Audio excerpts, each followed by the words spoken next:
Hello everyone, welcome in to, hold on, let me turn this music down. Welcome to stream tonight. I'm so excited because it is my birthday today. Very exciting. Also, I'm still eating ice cream birthday cake, so we're just gonna chill for a few minutes while I eat this because the first part of stream, where we go feral, is going to take a lot of me talking, so I'm gonna gonna eat and chill for a little bit. But how are you guys doing? I hope you guys have had a good day, chat. I know I have.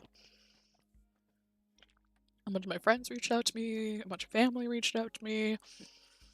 Um, but overall just had like a pretty chill day, which is cool.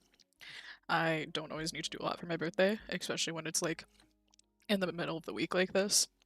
And also like we're trying to get ready for camping this weekend, which takes a lot of time and effort. So um, it's very nice to just have like a low key chill birthday.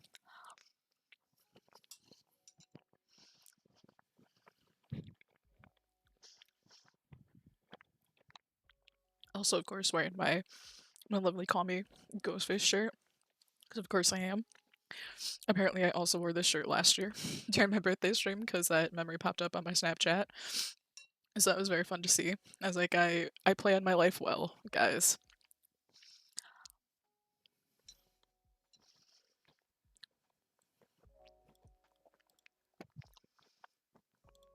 But what else?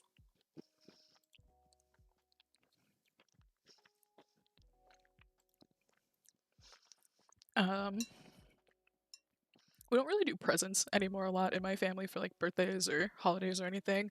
Um, Mainly because like for me, for my family, we do a lot more like experiences. Like we appreciate getting to do things with our family versus getting stuff. Um, so it's not like I got like a huge like batch of birthday presents by any means. Oh, so I'm like in my 20s, in my late 20s now. Um, so like expecting birthday presents always feels weird to me. But um, instead of like celebrating now, we're doing something like tonight. My family and I are going to Disney in a couple of weeks. Um, and so I think we're gonna do like something at Disney or whatnot to celebrate instead, which will be very cool and fun. I'm super excited for that.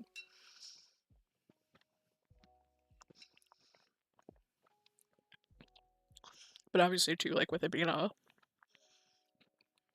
holiday weekend here in the U.S., like it can be hard to do things just because so many people like go out of town or like now my family always camps over Memorial Day weekend, so with my birthday always falling during that week, either the week before or even like during the weekend, it gets hard to like do anything big.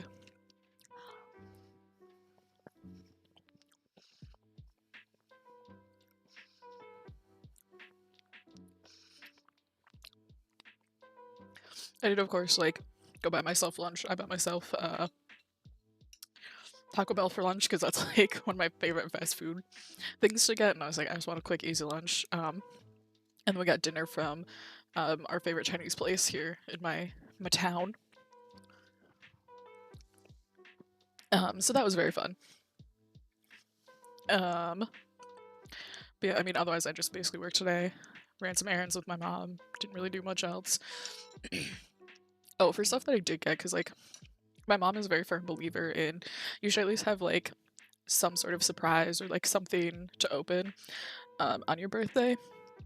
So um, there's like a spread on the table because she always gets up earlier than I do for work. So there's a spread on the table of like Funyuns, which is like one of my favorite snacks, and I get very not often. Hi, Bunny, welcome in. I'm just enjoying my ice cream birthday cake before we start stream, because the first thing we're doing is going to be a lot of talking from me. So, Um, but so I had some snacks that I got from my parents and my brother. Um, so I got Funyuns, I got cheddar Chex Mix, I got peanut M&Ms. Like those are all like kind of my favorite snacks. Yeah, I'll grab snacks you guess. You'll absolutely want snacks for like this first, I don't know, half. I'm saying a half hour. I'm gonna give this first chunk of stream a half hour to do because it's going to be unhinged, and I'm so excited for it. But you're gonna want snacks for it. But yeah, so I got those snacks for my birthday. And I also got y'all know those sugar cookies that you had in like elementary school that like a lot of people bring for their birthdays because they're like allergen free. Um, People get very divided on if they're good or not. I think they're good because I think they're just like a crappy cookie, and like I love crappy food. I'm a firm believer in eat what you want, even if other people think it might not be good. Um, yes, they're so good. So I got a thing of those that my parents gave me. There's a rumbly in my tumbly. That's telling me it's time for a small smackwell of something sweet. That is very true right now as I'm eating ice cream birthday cake. But thank you for the daily honey offering. Appreciate it. But yeah, so I got those cookies, and then I got one of my favorite flavors is lemon. I don't know why. There's just something really good about it. So I got like this lemon loaf cake. I had like frosting on it. It was just like from Target, so it's like pretty simple stuff. But so I had like cookies and like lemon cake loaf for breakfast. Um, and like I said, I got myself Taco Bell for lunch, and then we got Chinese food for dinner. But what else did I get? Oh, I got from my brother, I got socks because I love socks, and my socks are always mismatched. I'm not someone who can wear matching socks anymore, unless like very special circumstances. Um, so I got a bunch of like fun socks. It's one pack is Winnie the Pooh characters, and the other pack is Baby Yoda from The Mandalorian. It's Grogu. They're super cute.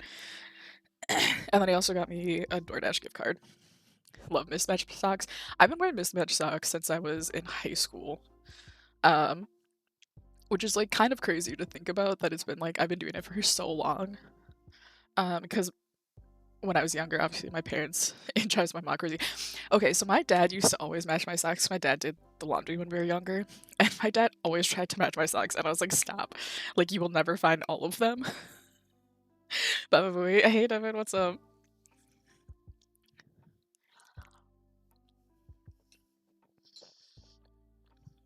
I'm just chilling this first little bit as I eat my ice cream cake.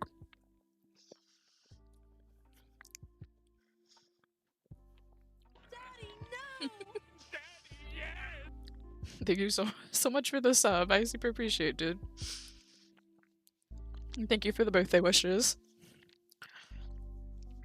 I've had so many people like reach out to me today and wish me happy birthday. It makes me feel really good. I did have one friend though who I had posted about that I was gonna be doing a birthday stream, and she messaged me and she was like, "But your birthday's in March," and I was like, "Sure, it sure ain't, my guy." I'm really glad that you think that though. Um, she tried. And then she was like, just so you know, your birthday present's gonna be in the mail late. She lives in a different state. And she was like, your birthday present is gonna be late. And I was like, I expect nothing less. And I was like, if you thought my birthday was in March and it's now going on May, or like it's the end of May, and you're sending out my birthday present, it'd be like really late, my guy. Like, that's just. How did you think this was gonna work? Don't, yeah, truly. And I was like, you are in contact with my mother. Like, you could ask, you could double check that this is my birthday, but I'm pretty sure my birthday's today. Like, but she just made me laugh. Happy birthday. Thank you so much. It's just been like, such a chill day, which has been really nice.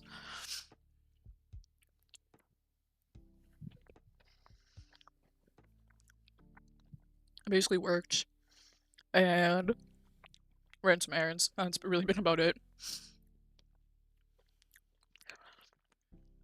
But I think we're gonna do uh more of a birthday celebration. We go camping Memorial Weekend all the time now. So it's kind of hard to do like anything big on my actual birthday, especially like, we all have jobs and we're all adults and work and whatever. And then like tonight, like, because we leave tomorrow to go camping, like we're all trying to get like stuff for camping ready. And then um like we'll be gone through the weekend. Oh my god, that sounds so fun. Yeah. There's a big group of us. I think there's like 10 or 11 families that go Memorial Day camping, so I want to say it's like 20 to 25 to 30 people, I think, total between like all the families. So it's a good group of us. And then we're going to Disney World in a couple of weeks, and my mom's like, "Do you just want to like celebrate while we're down there?" And I was like, "Sounds like a plan." Like I would much prefer to spend, celebrate my birthday at Disney than here. Yeah. So it'll be a good time.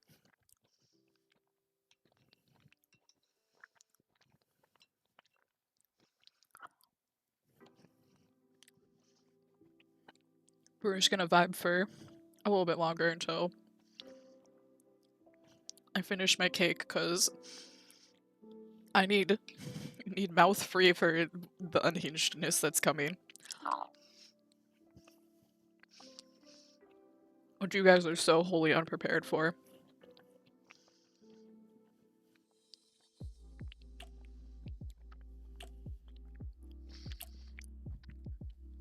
I was actually about to do something funny, but gosh, before I hopped in. Love that for you.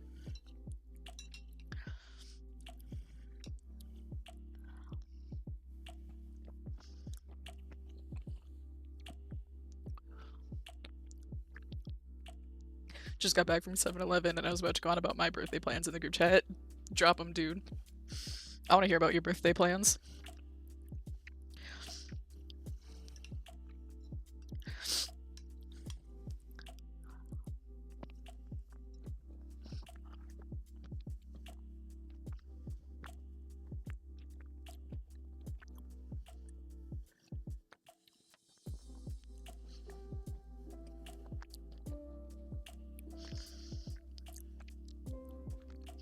I don't know exactly what at Disney we're gonna do for my birthday. I guess we'll see. Me and I are going to see Ghost movie and go out for lunch and/or dinner. That's awesome. It sounds like such a good birthday.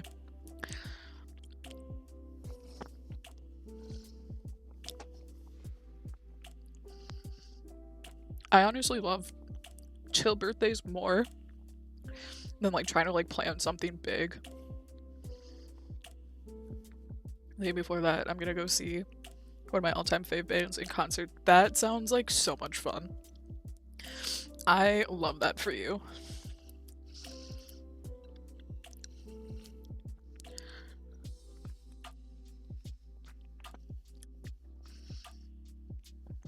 I know that's the one thing, is I don't have any concerts planned for next year yet. Or the rest of this year, really.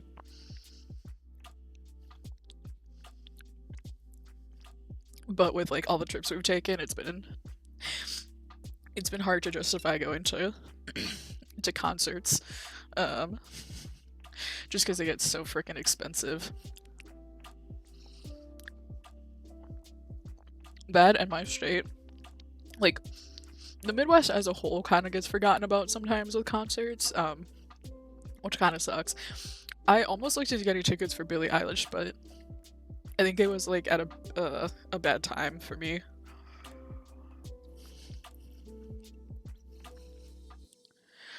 Oh, I think I am going to see Weezer. I lied. I think I'm taking my brother to go see Weezer. That is true fault, yeah. Yeah, because we saw the Hella Mega Tour when it rolled through our state. We went to see it, but I got home late because I'd worked that day, because of course it was on a friggin' weekday. So I had work, And so we missed Weezer, which is who my brother really wanted to see. I wanted to see Fall Out Boy the most, so we caught most of their set, but we like fully missed Weezer. And I saw that they were coming back through town, and I was like, hey, like if I buy us tickets, like do you want to go? Just because like I always felt bad that we missed Weezer because I was late from work. Um, and he was like, yeah, if you like want to get tickets, like I'd love to go. And I was like, all right, bet, like we're going to see Weezer. So I think I do have that sometime this year. I don't remember when, but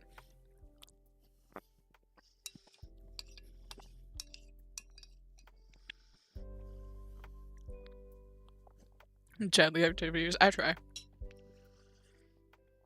All right, I finished my cake. Have a sip of my soda. There's a rumbly in my tumbly that's telling me it's time for a small smeckle of something sweet. I just had my something sweet. Thank you so much for the daily honey offering, though. Okay. Mess with the music a little bit so it's not super loud. What cake did you have? I had a Dairy Queen ice cream cake because I don't know, it just sounded it just sounded really good. My mom was like, "What do you want for your birthday dessert?" And I was like, "Ice cream cake." Yummy, yeah. It's been like years since I've had ice cream cake. It hit the spot. Okay. I need to find. Haha. I don't think y'all are prepared for what I have planned because this is going to be like my streams are normally like slightly unhinged. This like first half hour of what we're gonna be doing is absolutely off the rails unhinged feral. And I feel like I need to give some background on this PowerPoint that you currently see on see on screen. Um so in a Discord I was in like last year, this PowerPoint's been sitting on my computer for like over a year.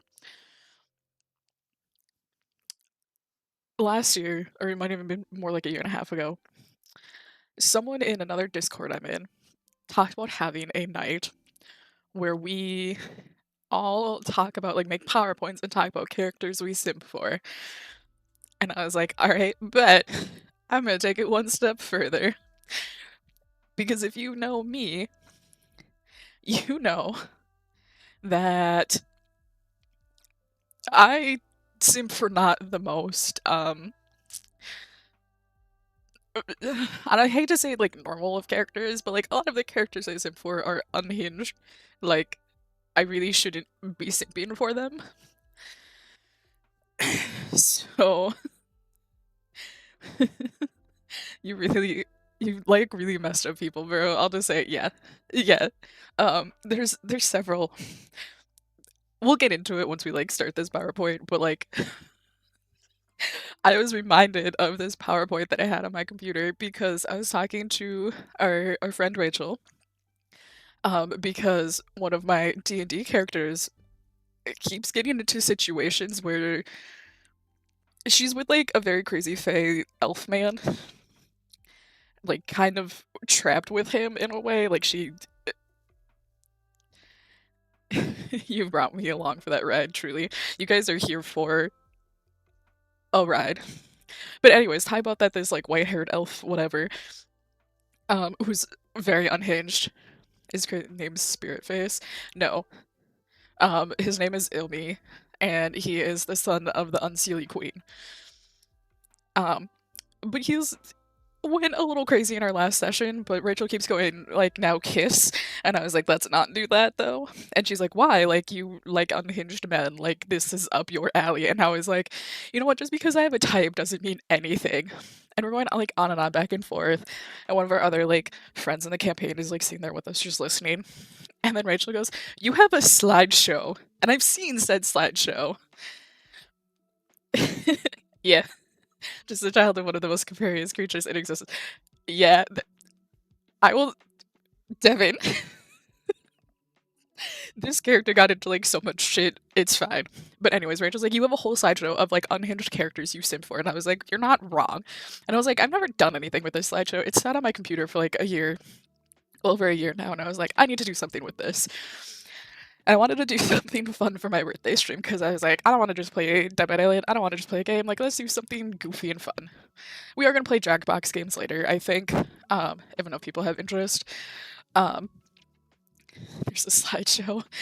Bunny, it was on Aaron's server. I don't know if you remember this. It was on Aaron's server like a year ago that people were like making slideshows of characters they simped for, and I was like, I'm gonna take this one step further. Anyways, this is my slideshow of yes, yes, see? I made it for that, and then that night never happened. Yeah, don't come for me. Mine just might be a little more unhinged than other people's. But I was like, you know what? This has never seen the light of day. People deserve to see this. It explains my personality in a fucking nutshell. So, um, this is the slideshow of characters I would let rearrange my guts in more ways than one. I really hope I don't. This VOD might not be able to go on YouTube. I might get like well, I don't make money from YouTube anyways. I was like, I might get demonetized, but I'm not even monetized in the first place. So anyways, hopefully Twitch doesn't like come for me either.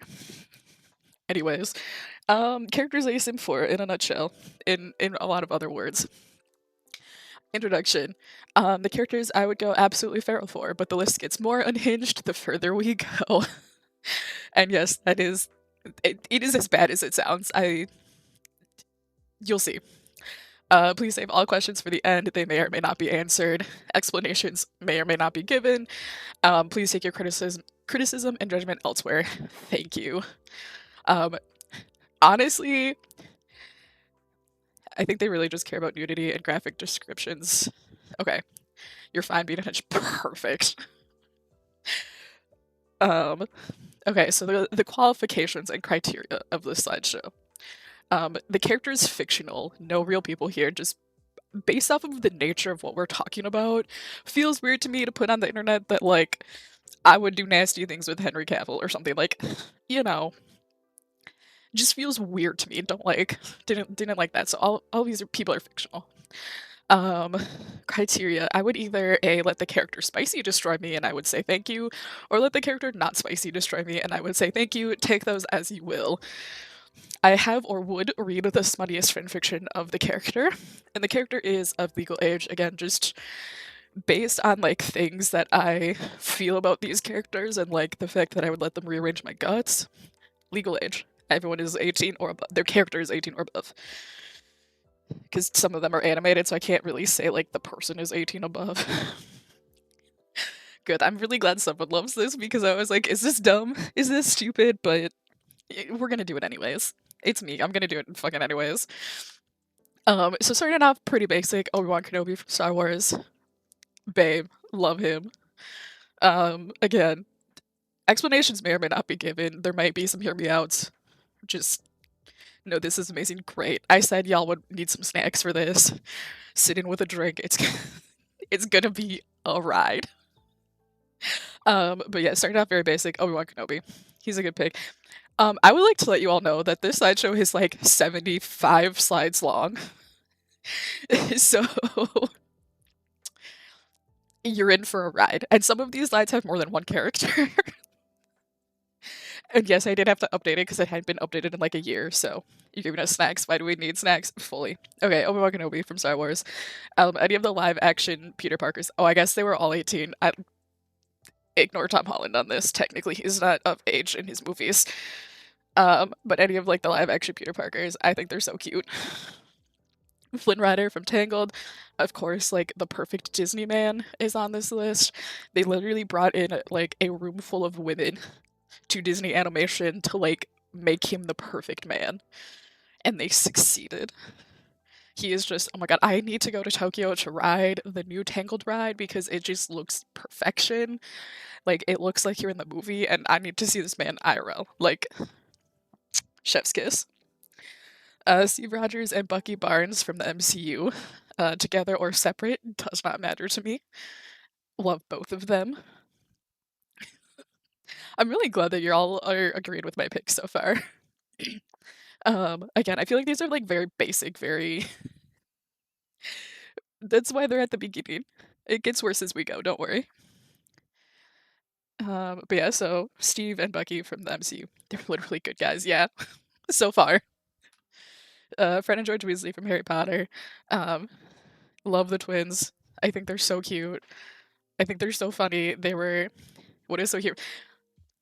We're only we're not even 10 slides in. Don't worry. It will get unhinged. Um, I did meet the Weasley twins back in, I believe it was 2015. So 9 years ago, because this picture up here, right here, is me a solid 10 years ago.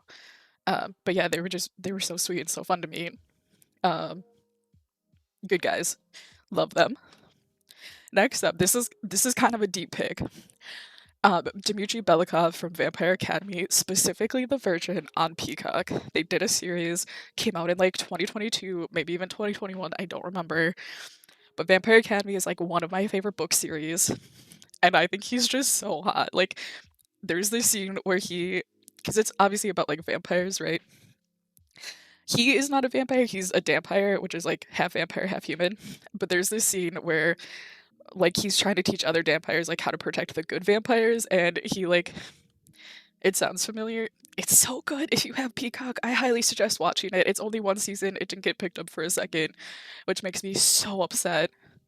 But there's this scene where he like literally like bites this blood pack and he just like has this feral look, and I was like, oh, he's hot.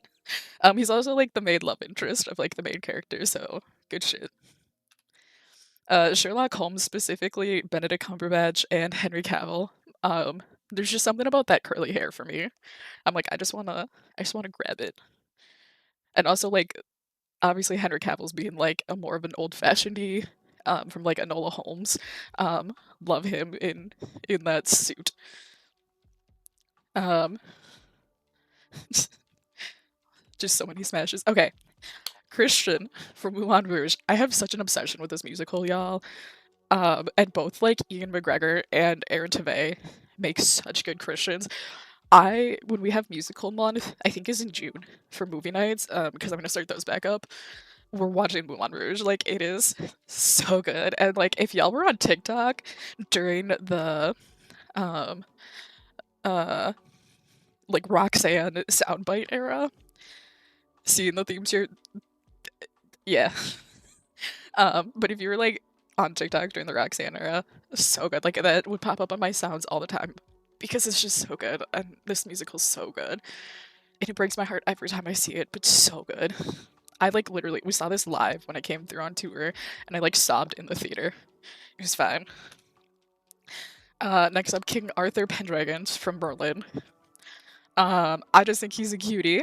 I love him, and I don't know if this actor's ever done anything else, at least that I've ever seen. But like, oof, like in that full armor, oof, so good. Connor from Detroit Become Human. I want to corrupt him. I don't know what it is about like these innocent characters that I'm just like, I want to corrupt you, but that's just me, I guess. But yeah, Connor from Detroit Become Human. I think he's such a cutie. Hercules and Meg from Disney's Hercules. I was going through this slideshow the other night as I was like updating it, and I was like, oh my god, this is the definition of like golden retriever boyfriend and black cat girlfriend. Like, this is like a definition of that couple. But like, honestly, together apart would have fun either way. Eddie Munson and Steve Harrington, good old steady. Ship them together, ship them separately. I just love them. Obviously, y'all know I love Steve. Um, Steve pops up, or I play Steve a lot in Dead by Daylight, so obviously y'all know I love Steve, but like Eddie, ooh, again, there's something about like the curly hair. I just wanna, just wanna wrap my hands in it. Ooh, okay, of course. I feel like this is one of the more normal picks from Baldur's Gate 3, but we got Big Daddy Elf Halson. He was actually one of the ones I did need to getting D and not Stranger because it rules out Eddie as a survivor. That's fair, but I could see at some point if they um do like another round of like Stranger Things stuff, doing Eddie as a Steve skin, like how they have Jonathan. But starting off our Baldur's Gate 3 picks, we of course have Helson. Um, Again, I feel like he's one of the more normal picks that I've like romanced in Baldur's Gate. I haven't done all of the Baldur's Gate 3 romances, so there's only a couple spread throughout here, but there's kind of a lot of them. I'm so sorry. Not really.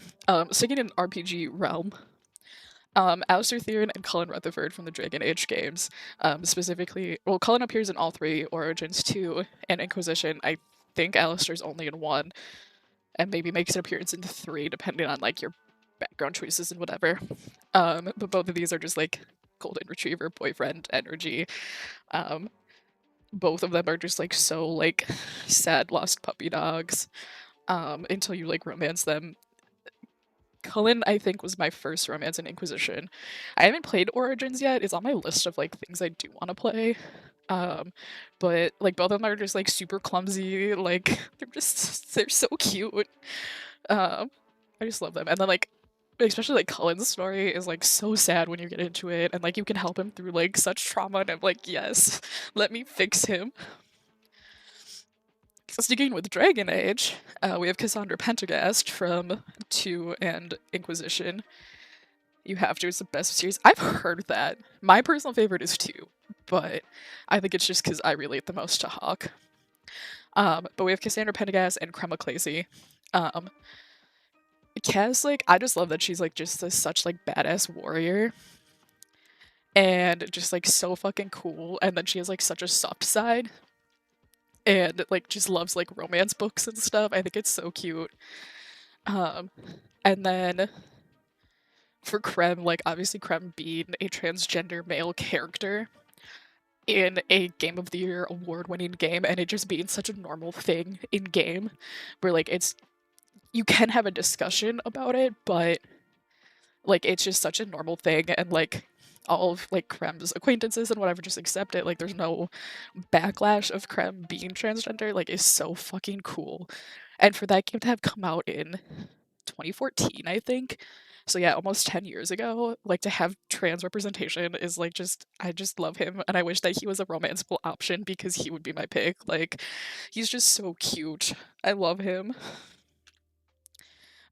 Next up we have Carlisle Cullen from Twilight. Big Daddy energy. Good shit. Um we have the trio of Marvel ladies. So Captain Marvel, Wanda Maximoff, and Yelena Belova. All of them could crush me between their thighs, and I would say thank you.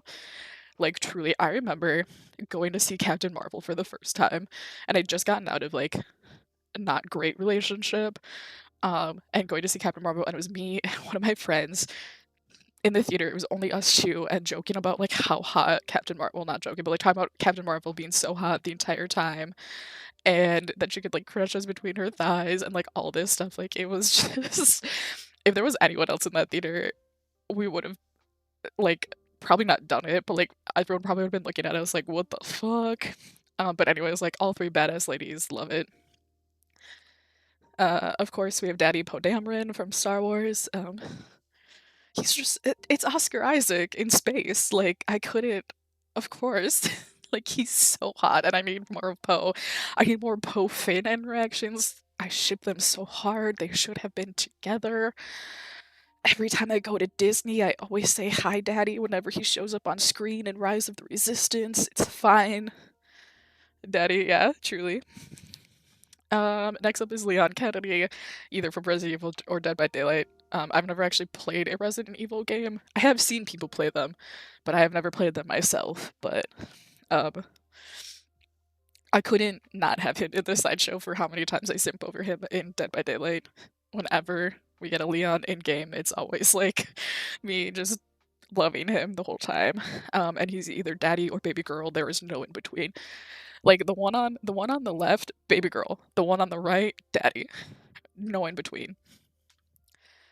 Any character played by Pedro Pascal, but specifically, like the ones that I definitely simp for, Mando, of course, Joe Miller, Agent Whiskey, Javi from Unbearable Weight, and Obra Martel. Um, Honorable mention is my soul Leon. An honorable mention goes to Javi Pena from Narcos. I haven't watched all of Narcos. I've watched like the first 2 or 3 episodes. Um, but I have seen all of these other shows. and movies. So I'm like fully can say that I simp for all of these characters. And also just like Pedro Pascal as a whole, but so does like 75% of the internet at least. So Shoto Aizawa from My Hero Academia, he just deals with a bunch of unruly teenagers and wants to sleep. Like, what a mood. Me too, my guy, if I had to deal with half the shit he's going through. I've also not watched My Hero in so long, and I think I only watched like 2 seasons of it, maybe 3. I don't remember how much was out when I did watch it, but I just remember him being such a mood and like very attractive. So Khal Drogo from Game of Thrones, honestly, man is shaped like a Dorito. Could throw me over his shoulder. I appreciate that, and also like low key kind of feral. I appreciate that. There's so many seasons out. Okay, great. Probably won't get back into it. Geralt of Rivia from The Witcher. We appreciate live action and cartoon versions or game versions here. We don't discriminate except against Liam Hemsworth because pretty iffy on that one. But obviously, like Geralt is a smash all of these.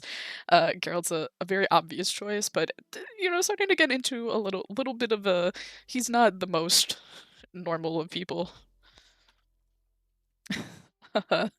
Bruce Wayne slash Batman, specifically from the Batman, the Robert Pattinson version. My man was just emo and wanted to murder a bunch of people, and honestly, what a mood, because hey, my guy, I can appreciate that about a man. Like he just he just wanted to like brood in the dark. Felt. Vixalia and Vax'ildan from Critical Role slash Legend of Vox Machina. I mean, pretty normal pick, I guess I would say. Ready to hydrate. Okay, I got just cause we're talking about simps, I got my simp water bottle. Those twins, yes, truly. Um, they're so pretty and like Laura Bailey and Liam O'Brien, so good. I couldn't not put them in here. And sticking with Critical Role, Vox Machina, of course, Percy. He fits like at least 3 of my 5 things that Rachel and I talked about of like white hair, emotional trauma, like unhinged. You know, he fits too many of the criteria to not put him in here. I'm super excited because I think they talked about that like Legend of Vox Machina season 3 is coming soon, and I'm so excited. Sticking with, I guess, a D&D theme, Karlach from Baldur's Gate 3, of course. I couldn't put Percy as a part of your unhinged man. Yeah, he is, but we love him. Um, but Karlach, I couldn't not put her in here. She's so cute. I have yet to actually do her romance in Baldur's Gate. I'm working on it. We'll get there eventually, but I just love her character and her design and everything. Like she's so big and large, and I love her. Ooh, okay. The Iron Bull from Dragon Age Inquisition. Y'all want to talk about the house and has his titties out? This man started it. This man is full tits out constantly. Like he hates wearing a shirt. Um, like he started the trend. Also like just grabbing onto those hormones. I haven't actually romanced Bull in game yet, but I love him. He's such a great character. And just like the way that he treats Krem and like knowing about like Krem being transgender and stuff is just he's so good. He has such a heart of gold. I love him. The following clone stars, honestly, like any of the clones from the Star Wars: The Clone Wars. I haven't watched Have Those Horns and Ride truly. I think I have a pin that says like ride the I've ridden the Iron Bull or ride the Iron Bull or something. Um, anyways, clone soldiers. I love any of the clones. I think they're great. They're such interesting characters. I haven't watched Bad Batch yet. I really want to watch the final season the final season of Clone Wars that came out like during the pandemic. Wouldn't it be all of them? Yes, but they all have their own personalities, so like the equipment might be the same, but all their personalities are different. And also there's multiple of them, so like it could be a lot of fun. I've read some very, very interesting fics with the 501st. Period. Just the 501st. It's good shit, guys. Commander Cody is the chattiest. Yeah, that's fair. Anyways. Oh, I guess I should name the clones. Rex, Cody, Fives, Echo, and Kix are all like my top 5 probably, but honestly, any of the clones are great. I had to narrow it down to like 5 because that's all I could fit in the little template. Levi from Attack on Titan. Again, I watched like 1 season of Attack on Titan, and it was like probably 7 or 8 years ago. But I just remember really loving Levi and being like, that one, that one's the one I pick. I don't know like what it is, but I think he's cute. Coach Yukai from Haiku. Again, he's got some good development. You can always catch up on the wikis. True. Probably should at some point. I should probably just watch it at some point, but I've just never gotten around to it. I haven't watched Haiku in like forever. Like I'm several seasons behind, I think, at this point. But I just remember loving the coach, like when he came in. Even though he like is not the greatest with children, he should not have been teaching. He looks nervous. Yeah, I don't remember where I pulled that screenshot from Google. So, but he always just is like really hard on like kids. He probably shouldn't be working with kids, but I love him. He's great.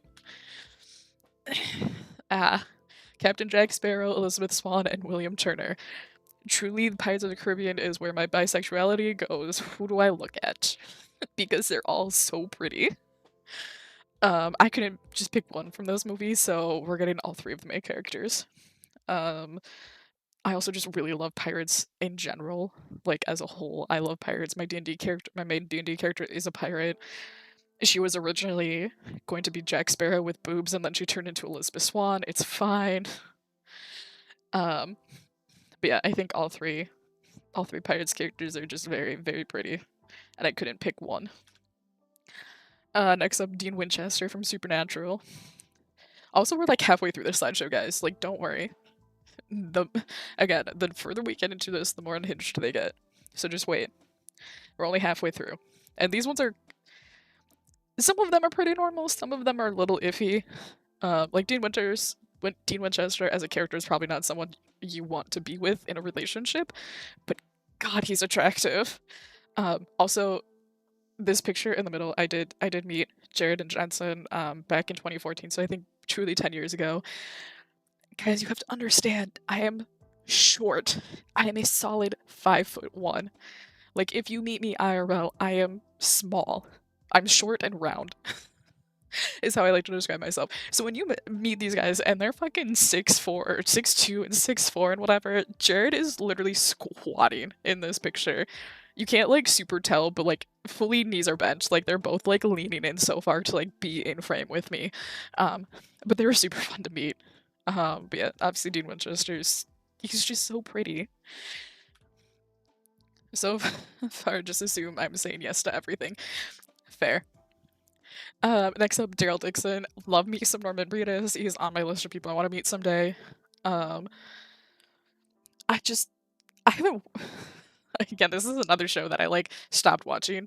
But I remember from like what I did watch, I really just loved him as a character. I think he had really good character development. I think I stopped watching around when Negan came in to give you kind of like an idea of like how long ago I stopped watching the show. But like from what I remember, like he had really good. Just be said it at least once a year. It sure never needs to see the light of day again, Rachel.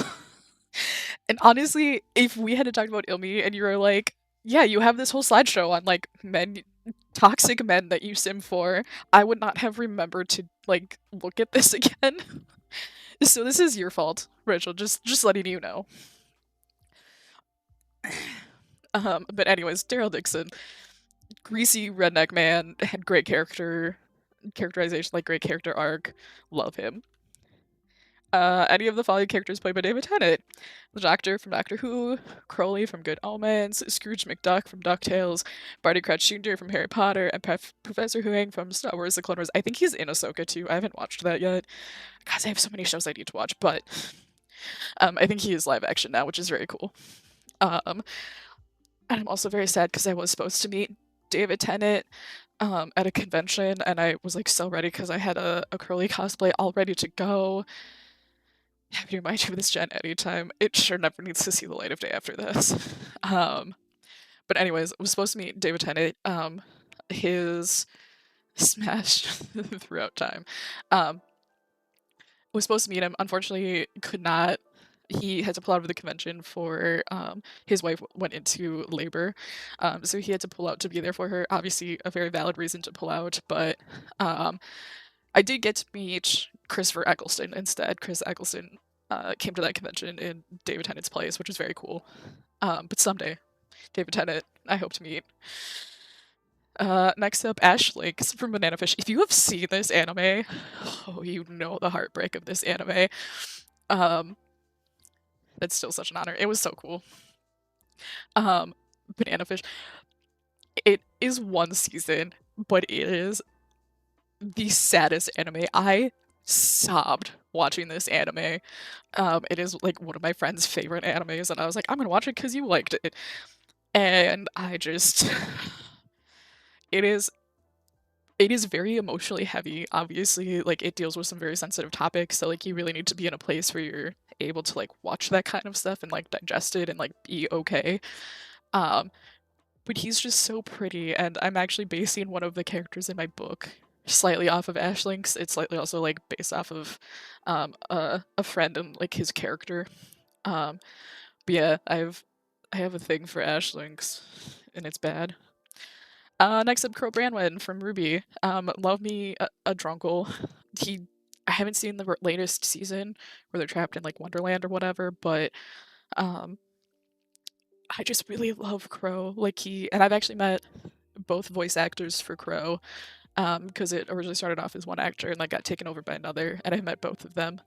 Um, he's just so pretty, and like he's so cool because he's like one of the only scythe users in the show. And just, I've also cosplayed as Crow, and that was really fun. I really wanted to redo his sword, though.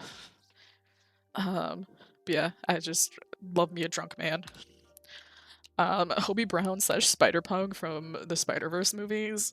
He's just so cool, and I love, like, his voice actor. Like, the voice work is so good, and I just think he's so cool and, like, mysterious, and I'm like, I want to be, like, also, like, I want to grab your hair because it just looks so fluffy. But yeah. Connor and Murphy McManus from the Bonagi States.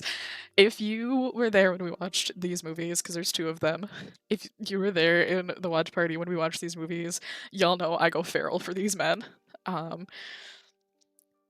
Again, like not the guys you should really like be looking for in a relationship because they're like vigilantes and they go like shoot up mafiosos and stuff, but they're Irish twins and one of them's Norman Reedus, and I just, oh, these boys have my heart.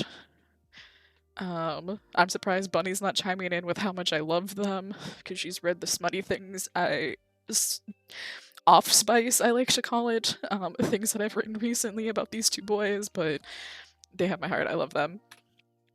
Miguel O'Hara slash Spider-Man 2099. Man, looks like a Dorito and is caked up beyond belief, like, and is voiced by Oscar Isaac. How are we not supposed to fall in love with him? Like, he's just, yes, I know he's like kind of bad, but like, he's just so pretty. I can't say no. Noise from Dramatic Murder. They knew what they did when they made him, truly. Noise from Dramatic Murder. Noise is like just another character who has my heart, period, because I've cosplayed Noise. But if you've ever seen Dramatic Murder or played Dramatic Murder, because it is a visual novel, that then got turned into an anime, it's very confusing. I don't like always fully remember the whole story because it's weird. But like I just always remember Noise just wants to like sit in his room and like eat, and he can't feel pain, so he like gets into fights a lot. And like honestly, what a mood. I feel that, dude. Shigo from Kim Possible, like every child's gay awakening, you know, every little girl's gay awakening. Especially like our our generation. She's just so cool and pretty, and I want to like rewatch Kim Possible as an adult, to like fully remember, like, and like rewatch it and whatever. Korean Mother, truly. Sebastian Michaelis from Black Butler. Yes, I know he's a demon, but he's pretty. He's one hell of a butler. Like, man would serve me soup and also probably take my soul, and I'd be okay. Like, that's just the way of things. What can I say? Oh, I've also met the voice actor for Sebastian. He was another very cool dude. Loved meeting J. Michael Tatum. The following characters from the Monster Prom games, because there's multiple now. But specifically, I love these five. I love like most of the characters from those games, but like specifically these five, I would. Oof. Damien LeVay, mainly because he's voiced by Nate Wants to Battle, and I have a super hard crush on Nate Wants to Battle. Calculaster, Hewlett Packard, voiced by Jacksepticeye, Sean McLaughlin. Again, like he's just so cute. Milo Belladonna. Um, because Milo or Milo, I'm not always 100% sure how to pronounce it, is um non-binary. And so they use like they them pronouns and stuff, which like love the representation. Scott Howell is just a big dumb jock. What a mood. Um, Also voiced by Aaron Hansen from Game Grumps, so you know, I liked all the ones voiced by people I knew. And then Joy Johnson Jojima is like a curvy plus size witch who like gives no fucks, and honestly, she's just like I want to be friends with her, but like also she could sacrifice my soul and I'd be okay with it. Um, you know, it's fine. Bunny, you're gonna hate me for this one. Gortash from Baldur's Gate 3. You've said everything I needed to know. If you've never played any of the Monster Prom games, please do. They're so good. The humor in them is top notch too. Anyways, Gortash from Baldur's Gate, voiced by good old Jason Isaacs, and I think that's really what did it for me. Because I have like a thing for voices. If y'all can't tell, that's why I love like 75% of the anime characters I do. I don't know. There's just something about them. I can't explain anything more than that. Unis Anonymous from that redacted YouTube channel. I but also great actor, truly. So good. And I didn't know it was Jason Isaacs at first when I first played. I went through the whole game, played the whole game, and then found out later that it was voiced by Jason Isaacs, and I went, no shit, it's not. Sure was. The dark side when you showed me his voice, and truly, I tried to convert you, Bunny. I tried so hard. But yeah, redacted YouTube channel, boys, I miss them. But also, like, they're just you know, there's something about the mysteriousness of it. Ash from Overwatch, love me a good cowgirl. If I ever got like back into cosplay or back into Overwatch, would be my main. I've always wanted to cosplay her because I think she's so cool. Also, was gonna like try to copy her voice for a Deadlands character I was coming to.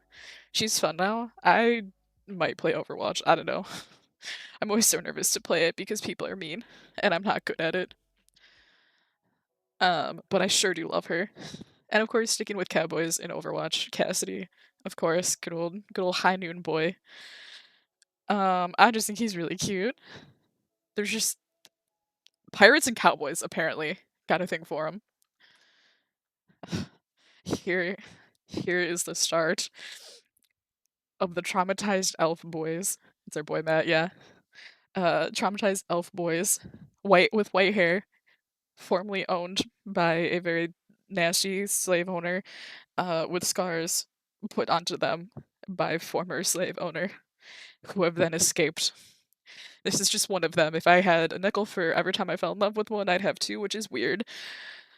But God, Dragon Age 2 just like holds such a place in my heart. I love Fenris. Literally, the first time you meet him, um, the first time you meet him, he literally like shoves his hand through a man's chest and pulls out his heart. Um, Also, like, just a great voice. I don't know who is the voice actor for him, but like, I love his voice. Another one that I'm like, that voice though. We feel safe. It was worth the effort. Good lad. Yes, Fenris is the best of boys, and I just, you know, it started something because we also have Astarion from good old Baldur's Gate 3. Another. If I had a nickel, this would be the other nickel. But y'all know that I wouldn't get through this slideshow without talking about how I would be a juice box for Astarion and have no complaints. Um, Seeing the patterns, yeah. Which is why when we had a white-haired elf with trauma in D&D, Rachel went, "Yeah, Gabe knows your type." uh, Astarion, my love, I tried so hard not to romance you, and it just didn't work. Anakin Skywalker from Star Wars, of course, our angsty boy. There was no doubt about it. He was going to be on here. Obviously, both live action and Clone Wars version. We don't discriminate. I can fix him. It's fine. Yeah, big I can fix him energy. Um, guys, I have a type. There are patterns. You can find them. You can psychoanalyze me later. But anyways, like we weren't gonna do the slideshow without Anakin Skywalker. I knew he was probably one of my first Star Wars crushes. Um, I just thought he was so cute and unhinged. Any like evil YouTuber alter ego, you have the "I'll burn the world for you" and that's valid. Truly, you were you were not incorrect. Um, but yeah, any of the like evil YouTuber egos when like that was a big thing. So of course, Mad Pat, Darkplier, Anti, Phantom, Blank Gameplays, all of the good boys. Love them. No comment. Starkiller from this Force Unleashed games. If you know, you know. We're currently playing that. Should really also agree with the evil YouTubers. Yeah, it was an era on YouTube for them, and I was in it. Anyways, Starkiller, if you know, you know. I love him. Sam Witwer does such a great job. You gotta finish. It's good. Yeah.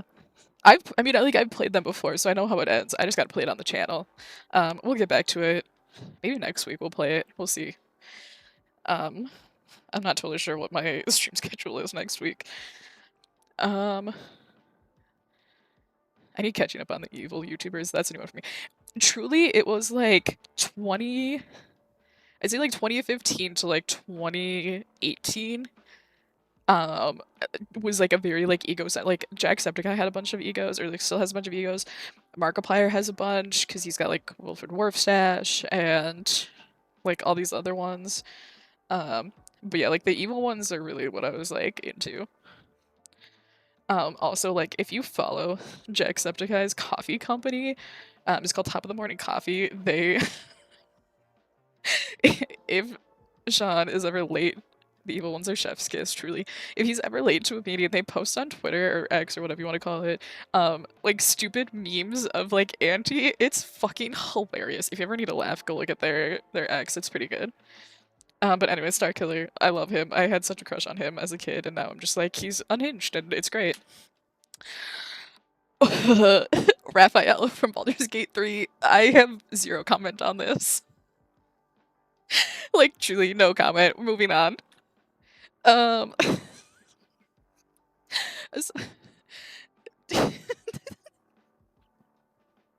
I told you guys, the further we got, the more unhinged it got. Raphael is just we're like a solid 60% through this PowerPoint, 75% through this PowerPoint. We're getting to the unhingedness, is what this is. Asajj Ventress from the Clone Wars. I think she might also be in Bad Batch. Again, I haven't watched it yet, but I think she's so fucking cool and badass, and I can't decide if I want to be her or be with her. But also, she could stab me, and I'd be okay with it. Phantom from the Phantom of the Opera. Again, not probably a great guy to be with, but I'm here for it. She's a menace. She really is a menace, and I adore her for that. But yeah, Phantom. This musical always makes me cry. Asajj has white hair too. Shut the fuck up. She would. I love that for me. I have a thing for masks, apparently. It started when I think first saw this show when I was in high school. It's fine. Cad Bane and Hondo Onaka from the Star Wars universe. No comment. Who doesn't have a thing for masks? Now I have to listen to the Ghost cover of Phantom. Love that for both of you.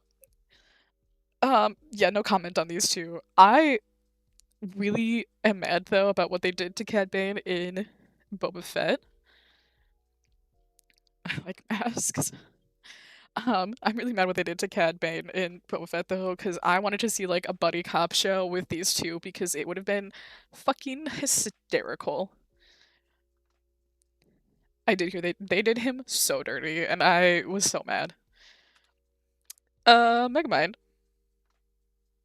No comment. Lady Dimitrescu from Resident Evil Village. I mean, we all love the tall Dami Mommy vampire, of course. She's also not the first vampire on this list, so like obviously we all expected this. But, you know, we love her. Uh Baron Hamut Zemo and Loki Laufeyson from the MCU. Still haven't watched the second season of Loki. Should get on that. But both like anti-heroes, both like having kind of redemption arcs in like their respective like MCU show or like Disney Plus show. Love that for them. I need to see more of them like in actual MCU movies because I think that they're just both great characters and like they deserve all of the love. Loki is fun. Loki is fun. Glenn McFreddy from Security Breach. The things that are in my AO3 um history are unhinged, you guys, because I have read. Yeah, no need to explain. The things I have read on AO3 are insane, and that's all I'm gonna leave it at. Bill Cipher from Gravity Falls. He's a triangle. He's great. He's unhinged. I love him. Heisenberg from Resident Evil Village, also voiced by Neil Newman. Coincidence? I think not. Dorito, yeah, truly, just Dorito. Heisenberg, he's great. I too want to kill all of my siblings. I too want to kill my siblings sometimes. So, you know, it's a mood. He's a mood. I too also want to like make giant hammers out of metal. So, like, he's cool. Mr. Clean, man is caked up. What can I say? That's it. King Dice from Cuphead. What them fingers do though? They're kind of crazy. Montgomery Gator from Five Nights at Freddy's Security Breach. If y'all were on TikTok when this game came out, y'all know. Like y'all know the sound I'm talking about. Y'all know the cosplays I'm talking about. Like y'all know. Billy Loomis and Stu Macher from Scream. If y'all thought we were getting out of this without these boys, you were sorely wrong. That scene where he licks the blood off his fingers. And there it is. If y'all were expected to get out of this without Scream being mentioned, mistakes. These two are absolutely gay for each other, but also like that scene where he licks the blood off his fingers is unhinged, and I love it. It's so good. It truly changed me. William Afton from Five Nights at Freddy's, specifically the movie. Had to get all the Cinnabons out of the way first. Yes. I told y'all, it gets worse the farther we get into it, and we are into it. Actually, we only have a couple more sides left, so we're almost done, I swear. But yeah, good old Willie Aft. I don't know. I have nothing to say about this. The following. Oh, yeah. Stream's going bad. Stream's going real bad. Oh no. Don't stop on me. Okay, we back? We good? Maybe? It didn't look like I stopped.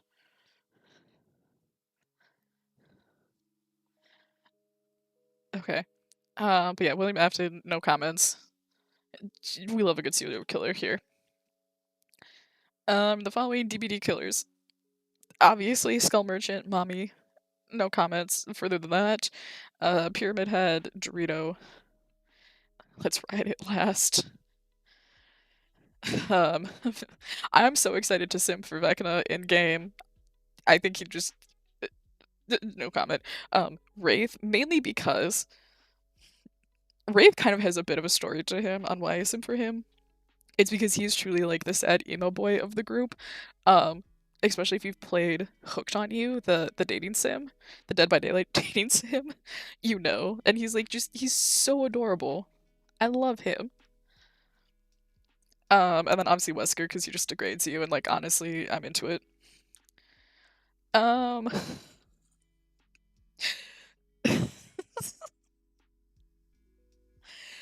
anyways, last up, of course, we have Ghostface and Trickster from Dead by Daylight.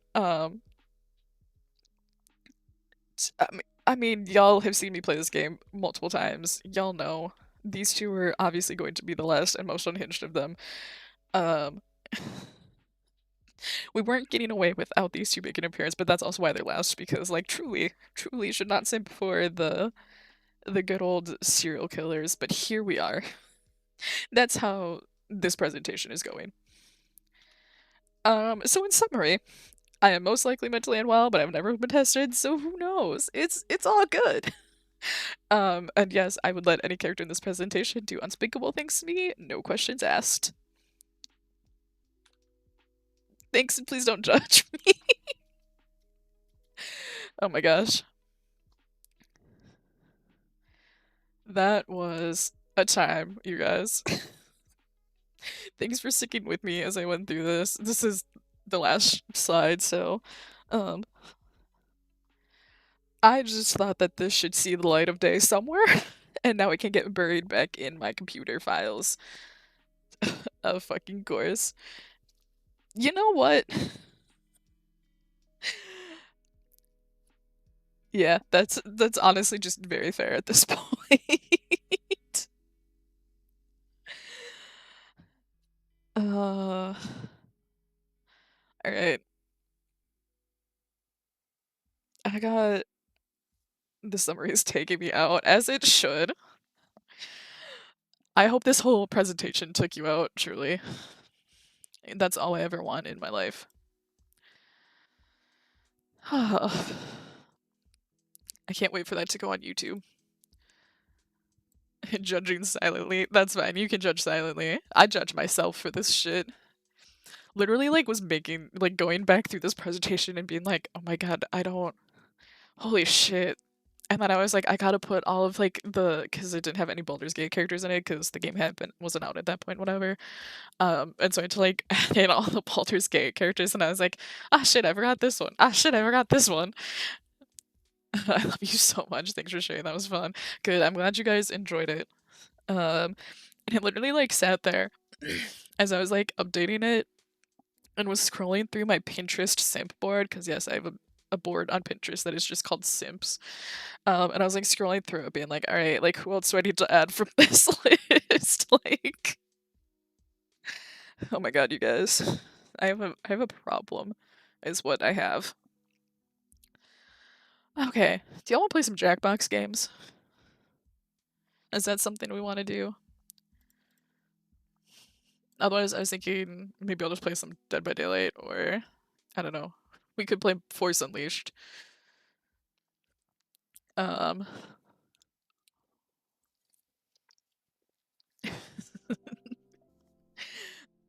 just the hands in hair emoji is, yeah, very fair.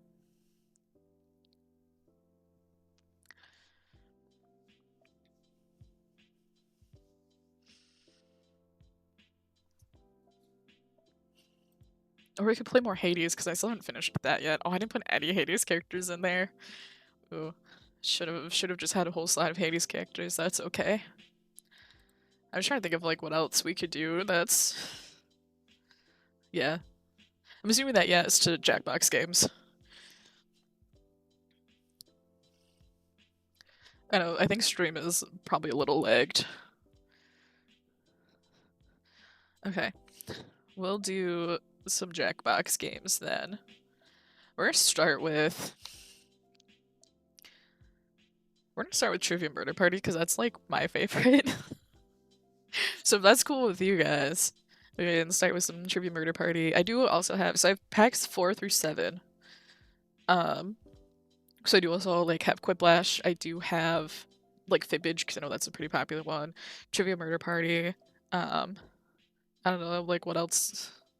What other games y'all would be interested in from those packs? But those are the ones that I currently have. Yes to anything. Cool. Let's do some Jackbox then. Yes.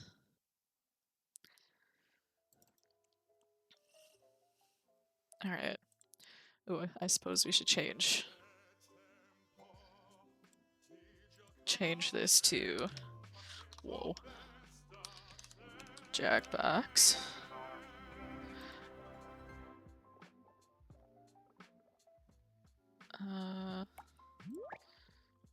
Save and continue.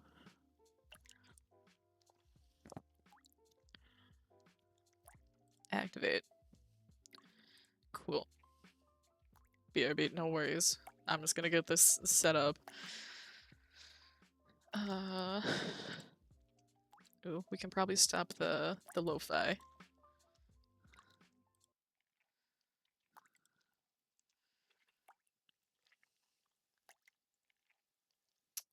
Where is Trivia Murder Party?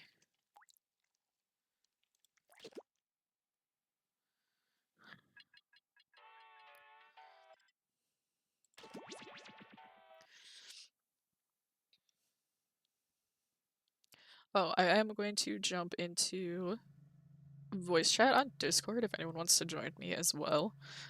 Just because I think this game is more fun when you can yell at each other via actual chat. So y'all are welcome to join me on Discord if you're not on the Discord.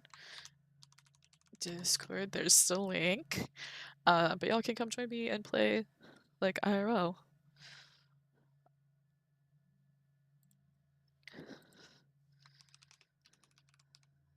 Chaos, yeah, truly.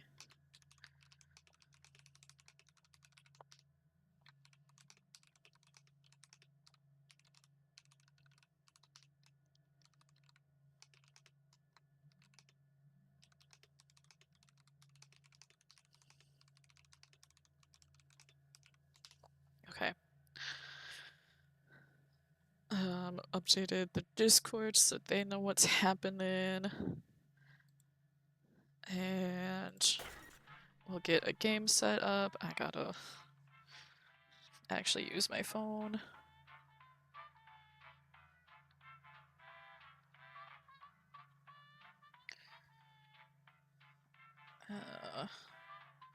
Once I get into the room, I will open it up to everyone.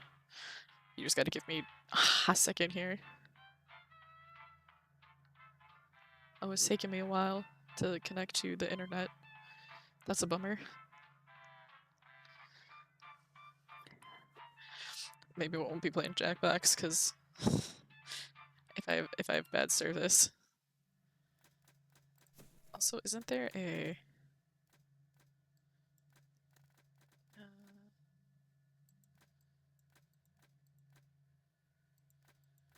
oh, these are just all of the mini games.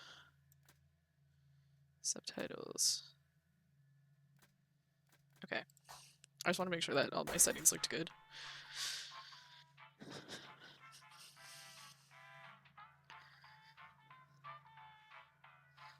Oh, I hope that we can play these. Because I'm gonna be big sad if we can't get into... I've never, like, had it take this long to, like, make a room and stuff, so I'm kind of sad that it's taking this long. Oop, there we go.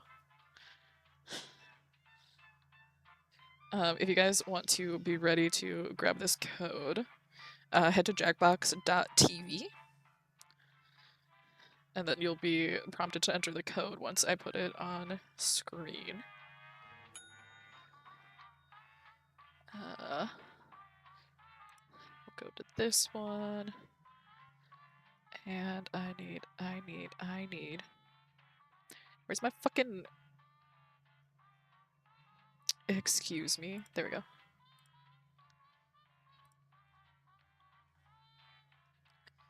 Come on, you can do it. There you go.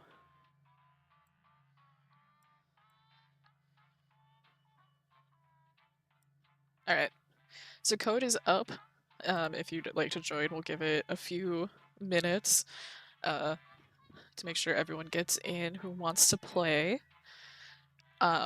I do highly suggest updating your, or like refreshing your stream and stuff, because you might have issues. Why did I get disconnected?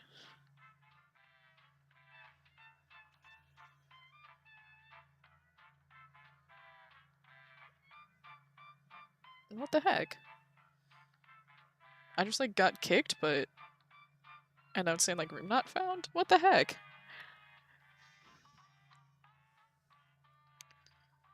Ugh. Are we really not gonna be able to play? I'm gonna be so sad, guys.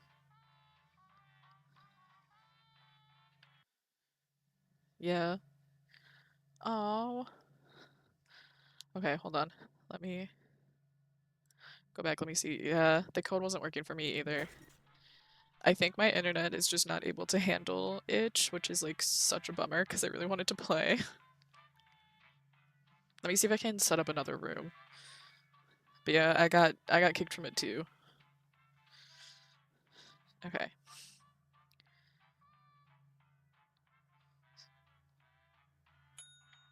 Okay. Let's try this again. There. I'm so sorry that this is like such a shit show as per usual. Again, like if we're having major issues, I might look at doing something different or I'm not totally sure. We'll see, but one thing I do highly suggest is like refreshing your stream just to kind of be caught up a little bit because it can streams can lag, especially if you're watching on mobile. So if you like refresh your stream or like refresh the page, whatever, close out of stream, come back in, you might be a little bit more up to date without as much lag.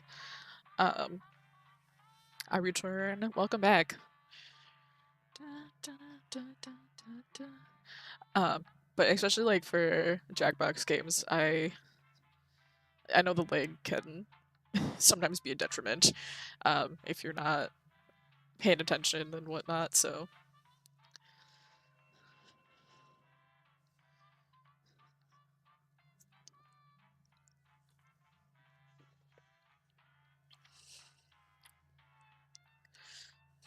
but I'll give it a few more minutes for people to hop in if they would like to play.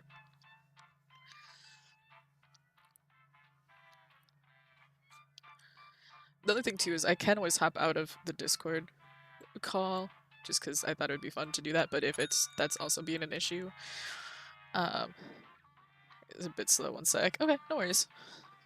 But if that's also eating at my internet, I might jump out of the Discord just to see if that helps.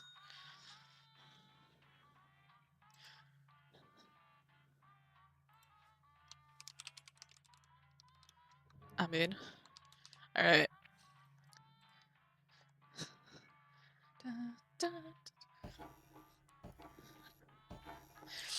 We're gonna start. If you do not get the chance to join, you can always join the audience.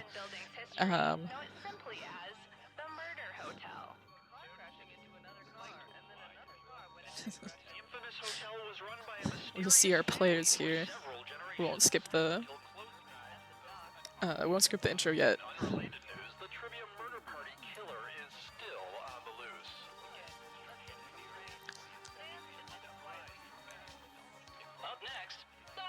Nothing but butts. But yeah, if you missed the chance to get in on this round, you can always join the audience using the code. Welcome to Game's on the lower side. Those free vacation coupons you received in the mail were a trick, luring you into a game with deadly consequences. Only one of you will survive, and I hope that one survivor will keep us in mind for their future vacation needs. Alright, first question. According to IMDb, which of these horror films has the smallest cast? There you go. You should try a ducking filter later. It helps loads. Oh no! Gosh darn it. Okay. Let me try. I got kicked too, yeah. We all got kicked. Let me try one more time, guys. Otherwise, we might not be able to do Jackbox, which is so sad. To load the room too. Okay, good to know.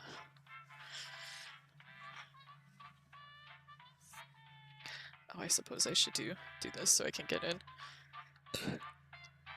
This music is my mood. It really is.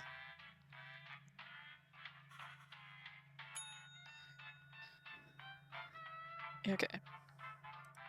We'll try it one more time, and if for some reason this one doesn't work, we might have to do something else.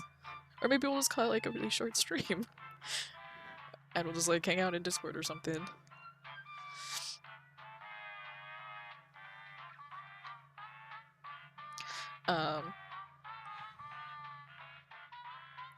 I have looked into networks too. Yeah, we'll see. I mean, the main thing I wanted to do was do the PowerPoint, which we did, because you know that should live on the internet forever. But if streaming is too much, I might just try it in running Jackbox in Discord, because obviously it's just not liking streaming. Error joining. No.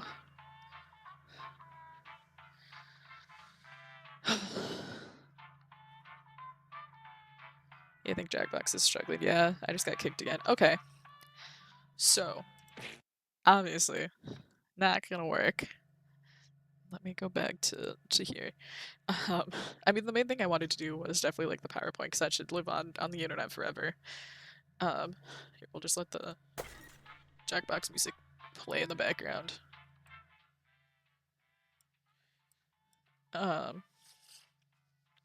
But apparently my internet cannot run both Jackbox and stream. So I might just switch to Discord, because I really want to play Jackbox tonight. And just like chill and have a good time with you guys versus trying to just do something I normally play on stream. Which is why I was like, oh, Jackbox would be perfect. I am looking at getting a. I don't know exactly what it's called, but my brother talked about it because he works in like IT and stuff, and he's like, basically it mirrors a, like basically it's a device that you plug into your router, and then there's like a wall part that you like plug in like in wherever your computer is into the wall, and then like run an Ethernet to your computer, and it's supposed to basically be more of like a actual wired connection versus just Wi-Fi. So I'm hoping to get one of those at some point. Yeah, I know you can't connect, but I like this music. So I'm hoping at some point to get like sometime soon get one of those to like hopefully take like help our with our internet struggles.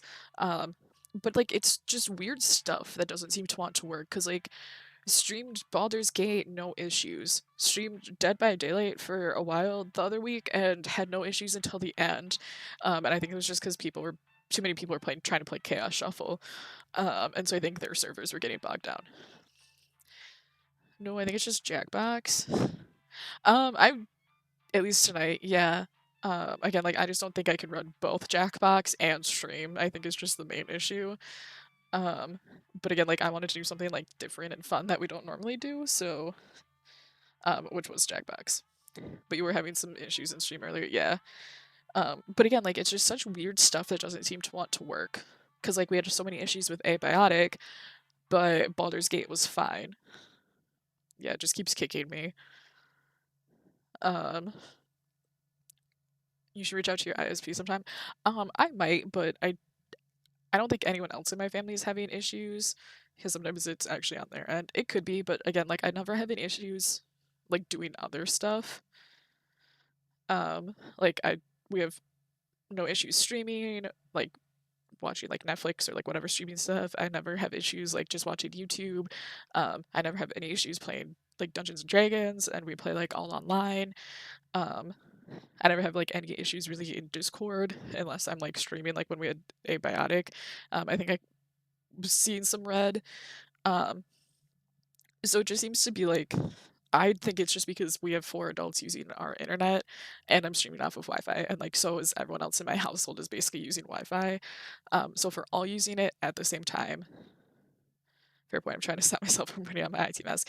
Yeah, no, I mean like it's totally fine. I don't think it's a provider issue at this point until we see it more readily, like across all of our services or like across all of our platforms and like whatever.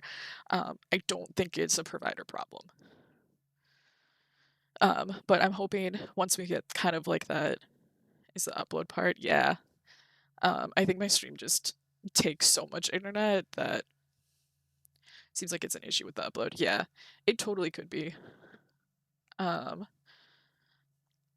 But I think I'm kind of the only one who like uses the the upload, because everyone else just watches like streaming and stuff. I'm the only one who ever like actively streams to the internet versus watching, streaming stuff. Um, but I think trying to run too many things is just right now causing it to dip. So, um, it is a weeknight, and I don't want to be up like so crazy late. So I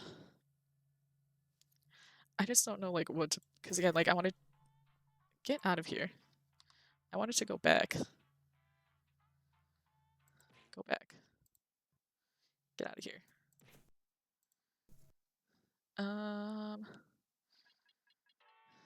Okay. Let me quit this. Let me look through my games here. If there's like something else that doesn't take internet usage to try to run. And like I remember back in the day, I played Fortnite a couple of times and had no issues like a couple years ago. I don't know, y'all. My computer's just fucking whack sometimes. Um, you know what we could do? Just because they don't want you to be great, truly. Just because this is an unhinged night, right? We're full of unhinged things. We're gonna play a little. We'll see if this works. Yeah, I think this is gonna work. And I think this is pretty short.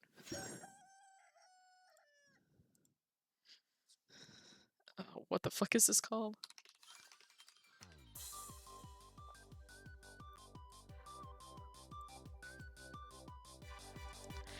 We're gonna do a little Oop, don't look at that. Actually, you have to look at that for a hot second. Get out of here.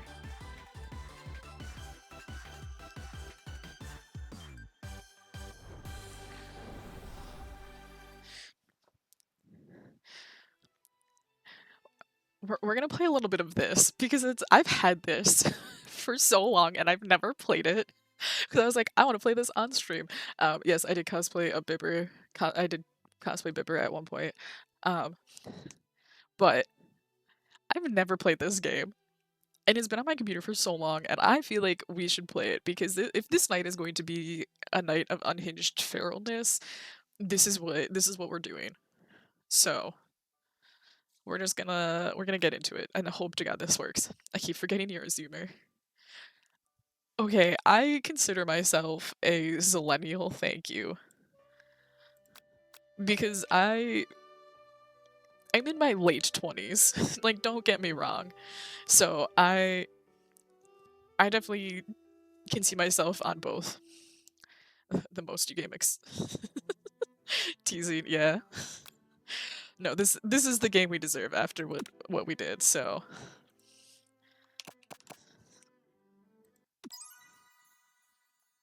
we don't deserve Jackbox, we deserve this.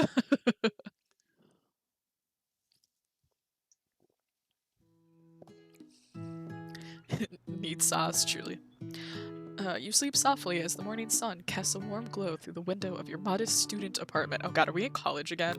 Oh, fuck that. Also, look at this, like, K-pop poster over here. Love that. I don't know what this is, but honestly, mood. Also, is this supposed to be like a KFC, like, chicken box? Medium stretch. Ugh. Oh my god, my back cracked on that. Good stretch. Alright.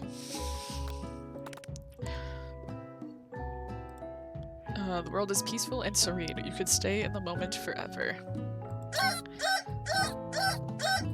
Or you could wake up now. Your first day of culinary school is no time to sleep in. You slept through this school year and gave up the once-in-a-lifetime opportunity to meet Colonel Sanders. Oh my gosh. Came over already? You might not be cut out for this. I just wanted to see what would happen.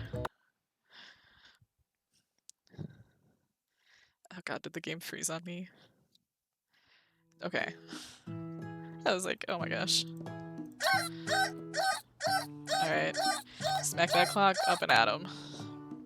Lying in bed, you stare at the ceiling, thinking about everything that awaits you at the prestigious University of Cooking School Academy for Learning.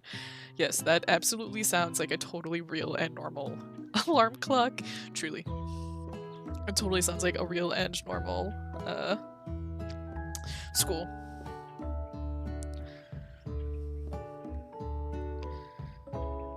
I got a Discord. Okay. Your mind begins to wander. Who will be there? What will you cook? What should you wear? Time begins to fly by, and you find your imagination getting away from you. Okay, I don't know what that is. Okay, you'll need to take this seriously. You allow yourself to daydream a bit, thinking about the future. It's here finally, your first day of culinary school. So many dishes to prepare, so many students to meet. Oh my god, it is Jackbox. Yeah. Again, like, it's just weird things that don't work. I jumped into another stream and she was mentioning that she was gonna do Jackbox, but it's down. Oh shit, dude. No, like, it is just Jack. Okay, wait. Let's do a quick Google. Jackbox game. Down?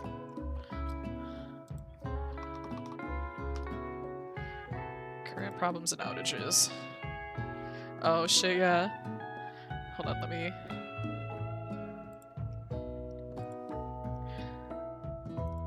me switch to this one quick.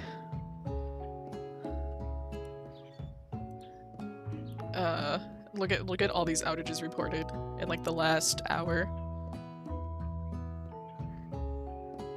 So yeah, yikes. So yeah, it is actually Jackbox's issue. Stop it. So I'm glad that it's not us. Jesus, yeah. So definitely, and it just keeps getting like higher, it looks like. So, well, good to know. Even if we had stopped stream and switched to Discord, we wouldn't have been able to play Jackbox anyways. Get that out of here. Alright, your mind is swimming with possibilities, but when you realize you're running late, you grab a biscuit and burst out the door in a hurry. Those like horrible noises. Delicious, just what you needed to wake up those taste buds. Yikes, you're in such a hurry. In fact, you forgot to put on any deodorant before running out the door. You're sweating buckets as you rush to arrive in time. Uh-oh. Nah, I wouldn't. I'd skip breakfast at that point. I need me some deodorant. Standing in the quad, you gaze upon the magnificent University of Cooking School Academy for Learning. So I'm gonna turn this volume down just a hair, because it seems a little loud. Here comes your lifelong best friend forever, Miriam. She's the most— oh my god, she's so cute. She's the most adorably awkward person you've ever met, and you absolutely love her for it. Okay, bet. My name's just in all— everyone's names are in all capital. Okay, good morning, Bae. Are you excited for the first day of the rest of our lives? Sure. Actually, because I sure am excited. A little nervous. Okay, a lot nervous. What's the— It's just that this morning I made breakfast for myself, but well, when I ate it, I couldn't taste any love in the food. What if I'm no good? What if I fail? Classic Miriam. Raised by master chef parents, she always held herself to a very high standard. Ever since we were little babies playing together, and you rescued me from that quicksand box, it's been clear to me that you're the most loving, caring person I know. You're going to do great. Both University of Cooking School Academy for Learning's famous 3-day only semesters. I'm afraid of being left behind and never catching up. Aw, she is cute. She's a mood. Also, we have 3-day only semesters. Like, I'm sorry, what? I wish my semesters were only 3 days. My god. A sweet girl, Miriam has always had a flair, a whole campus and a whole ass dorm. For 3 days. Yeah. Sweet girl Miriam has always had a flair for the dramatic. This summer she got so nervous about her first kiss that she chipped a tooth practicing on a mannequin. Oh man. Should you pep talk her or change the subject to give her some relief? I feel like we should gossip. It's hard to see Miriam like this, and frankly, quite exhausting. Rather than dwell on her anxiety, you try to change the subject to something more interesting. All summer you've been hearing rumors about a dreamy, enigmatic mystery student who's enrolled at this school. Yeah, that's a little worrisome, but you'll be fine. Now what about this mystery student we read about on the school message board? Any new deets? Oh, get this. I heard his name is Harland, and he's no ordinary student. I forgot that the colonel's name is Harland. Oh my god. They say he has powers. He's had them ever since he was born. From an egg. What? An egg? Like a chicken? Don't be ridiculous. But that thing about having powers, it would line up with some of the other rumors I've heard. Like, I heard he once fought a bear with just his smile. You both sigh, thinking about a student so handsome that the laws of physics don't dare apply to him. Dreamy. Before you can get another word out, you're rudely interrupted when someone smacks your books and custom-engraved measuring spoons out of your hands and onto the ground. Hey! What is the spelling of this name? It's Ashley, your arch-rival. She's totally evil, but you can't help but be filled with jealousy. Oh no, she's hot. Yeah, our rival's hot. She can get anything she wants, and she knows it. Hello, Ashley. Oh, I didn't see you there, chicken shins. You leave... You leave Bay's shins alone. They are perfectly normal shins. Little her cleavage window wide. But why not? Ugh, you can't stand Ashley. Even her name is annoying. You know for a fact that it's actually Ashley, but she had to add extra letters to make herself feel better than everyone. Mood. If anyone here knows what perfect shins look like, it's us. We're not going to let you or your really weird insults get to us. Across the quad, you see Ashley's best friend, Van the Man, has stopped to look at his own reflection in the mirror. His pants are so tight, you can see him casually working out his glutes while he styles his hair. No lie, they're rockin' glutes. Okay. Van. You rang. Why does he look like he belongs in JoJo's Bizarre Circus or whatever the fuck that anime is? Like, Van the Man is wild. Yeah. Look at his hair! JoJo's Bizarre Adventure. Yeah. He looks like he belongs in JoJo's Bizarre Adventure. You've never been sure what the...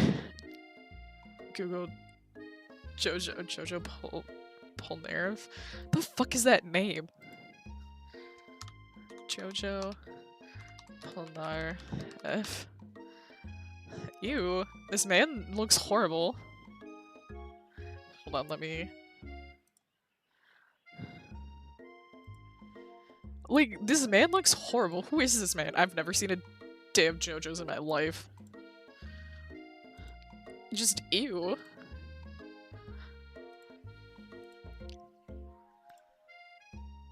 I don't understand. Jean-Pierre Polnareff? He's awesome. This man makes me want to murder something. Look at his stupid hair.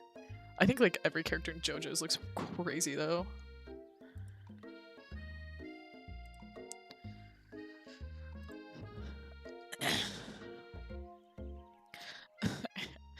Anyways, going back to this game.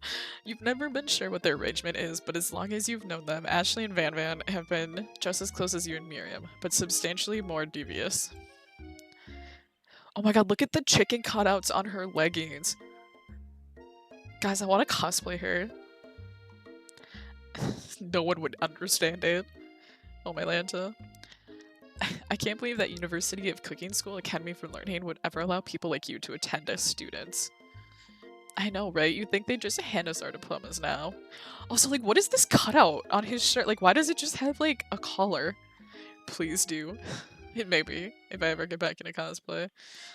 But, like, I know it's, like, a chef, like, but it's not an apron you would rock that outfit. I sure would. Like, what is this? What is this outfit he's wearing? I can't. Or maybe hire us as professors. You amateurs could learn a lot from us. I don't think there's anything I could learn from you, my guy, except, like, how this shirt stays on you. It's JoJo inspired, yeah. With the first day of school about to start, there's not time to properly tell these two off, so you resist the urge. Let's go, Miriam. Psh, see you later, losers. This is actually, like, what I would look like trying to cosplay that girl. As you approach the door, you see a goofy-looking kid pushing hard against the window directly next to it. His name's just Pop. Oopsie. Oh, little buddy. I think it's broken. You reach forward and easily pull the door open.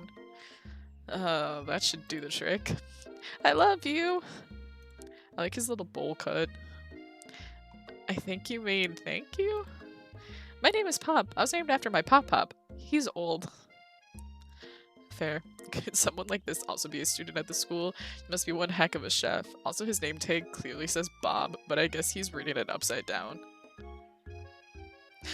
Oh man. Hi Pop, I'm Bae, so... Are you going to make me hold this door all day? Nope. And with that, the young man walks into the building ahead of you. Is it just me, or is he kinda cute? He's just a little guy. I think it's just you. You both shrug your shoulders before following him into the building. You stand at the edge of the room, unsure where to sit. Other students wander in and keep themselves busy chit-chatting. A scruffy-looking pooch takes his place at a podium at the front of the class. Adorable. His name is Sprinkles! Oh my god, best class ever. 10 out of 10 teacher. Now, quiet down, everyone. Who's this unreasonably cute pup, and why is he in our culinary class? You must be Sprinkles, head instructor and CEO of UCS AL. Please, call me Professor Dog. I may be cute and little and fluffy, but I still demand respect. Wolf. What? A cute dog is our professor? This is the best school ever. I guess only a dog's nose is capable of picking up all the nuances of fine dining. Out of nowhere, wind begins to rush around as a swirl of cherry blossom petals fill the air inside the classroom. Fucking weird-ass anime shit. I'm chilly. Someone close the window. And then he walks in. Why is he so attractive, guys? You're immediately swept up in the aura of this new student and his remarkable goatee. Who knew anyone could be so handsome? Time stands still. It's him! It's... If it isn't my favorite student, Harland. Colonel Sanders interrupts Sprinkles. Sorry, Professor Dog, before he can finish his sentence. Please, call me Colonel. You guys, what am I playing? Colonel Sanders. A hushed murmur rolls through the classroom as Colonel Sanders walks down the aisle of desks. Suddenly, the room is sweltering. This is truly wild. Again, I've had this on my computer for like 3 years and never touched it, so I'm really glad that we're playing this now. Oh. Sweat begins to beat across your brow. You feel like everyone is looking at you, and you're not entirely wrong. And this over here must be sweaty. Sweats a lot. Maybe we should open that window back up before faucet pits melts into a puddle and evaporates entirely. You two both know my name. We were in the same kindergarten class, and what is with you and your really weird insults? You turn to find Colonel Sanders standing right in front of you. Colonel Sanders, beautiful angel that he is, stands before you, smiling gently, his hand outstretched. Boy howdy, this classroom gets hotter than a Kentucky fryer. Please, use my handkerchief. What is this pose, guys? Like, what is he doing? You freeze up. Colonel Sanders is talking to you. Why he kinda, though? Like... Wait, Colonel Sanders is talking to you about how sweaty you look? You're completely mortified. This can't be your first interaction. What if he never forgets this moment? How will you respond? I'm gonna take the fucking handkerchief. You stretch out your hand and Colonel Sanders places a fine silk handkerchief in it. It's so beautiful, you hesitate to press it to your face, but when you do, the feeling is transcendent. It has his natural scent on it. It smells of the most delicious chicken you've ever smelled. Ew. That shouldn't be someone's natural smell. Like, that's upsetting. Professor Dog steps in to settle the class down and get some ground rules. Set some ground rules. Fucking read. Welcome to University of Cooking School, Academy for Learning, the greatest culinary academy in the world. How is it the greatest when you have 3-day semesters? Like, what nonsense is this? The birthplace of culinary legends past, present, and future. Many challenges await you. There will be tears. There will be blood. There might even be really adorable tiny food. And when all is said and done, there will be a battle. You will lift your sporks and compete in the broom cooking arena. Just then, another student enters the classroom and interrupts the professor's rousing speech. Hi guys, sorry I'm late. I hope everyone had a good summer. I really miss... Quiet. Late to class is bad enough, but interrupting my monologue? You're on the fast track out of here, young man. Are you sure you're even in the right place? Don't you recognize me? This is my 3rd year in school with you as my teacher. Everyone stares at him blankly. Does no one remember me? You're expelled if you utter one more word before I finish. Look at his little angry face. He's so cute. Let the... yeah. Capital F in chat for the poor guy. Let that be a lesson to students that tardiness is unacceptable. Even Clank made it here on time, rolling halfway across town on his tiny wheels. You turn to see the student Sprinkles is referencing, who appears to be some sort of industrial kitchen appliance. Bzzz, why does he look like that, though? The class bursts into laughter. Whoa, this man is wild. He's a robot, yeah? Oh, Clank, you rascal. Sprinkles walks in the classroom as everyone stands in silent obedience. When he gets to you, he lifts his nose into the air and takes a deep sniff. Your diet is lacking. Based on what I'm picking up here, you definitely need a multivitamin. You should be taking better care of yourself. Hey, I take a multivitamin IRL. Don't come at me like that. You've never had a talking dog as a teacher before, but Sprinkles' reputation for being smart but tough is well known. You decide to try and butter him up by giving him a treat from your pocket, but what kind? Ooh. I don't know what kind. Try beef treat, I guess? Reach beneath your apron and return with a small bit of beef jerky in your hand. Sprinkles' eyes go wide as he locks onto it. Oh, fuck. Beef? Are you trying to give me a heart attack? I would never eat that. You clearly do not belong here. Please remove your apron and then remove yourself from this class and this school. Oh no. Seems you've reached the end of the line, chef. The proverbial game over. Let's try that again. Apparently don't give beef jerky to dogs? Who knew?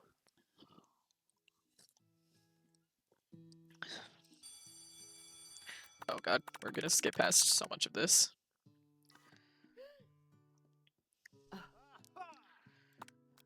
Cool. Standing in front of me. Neat. I'm gonna take it.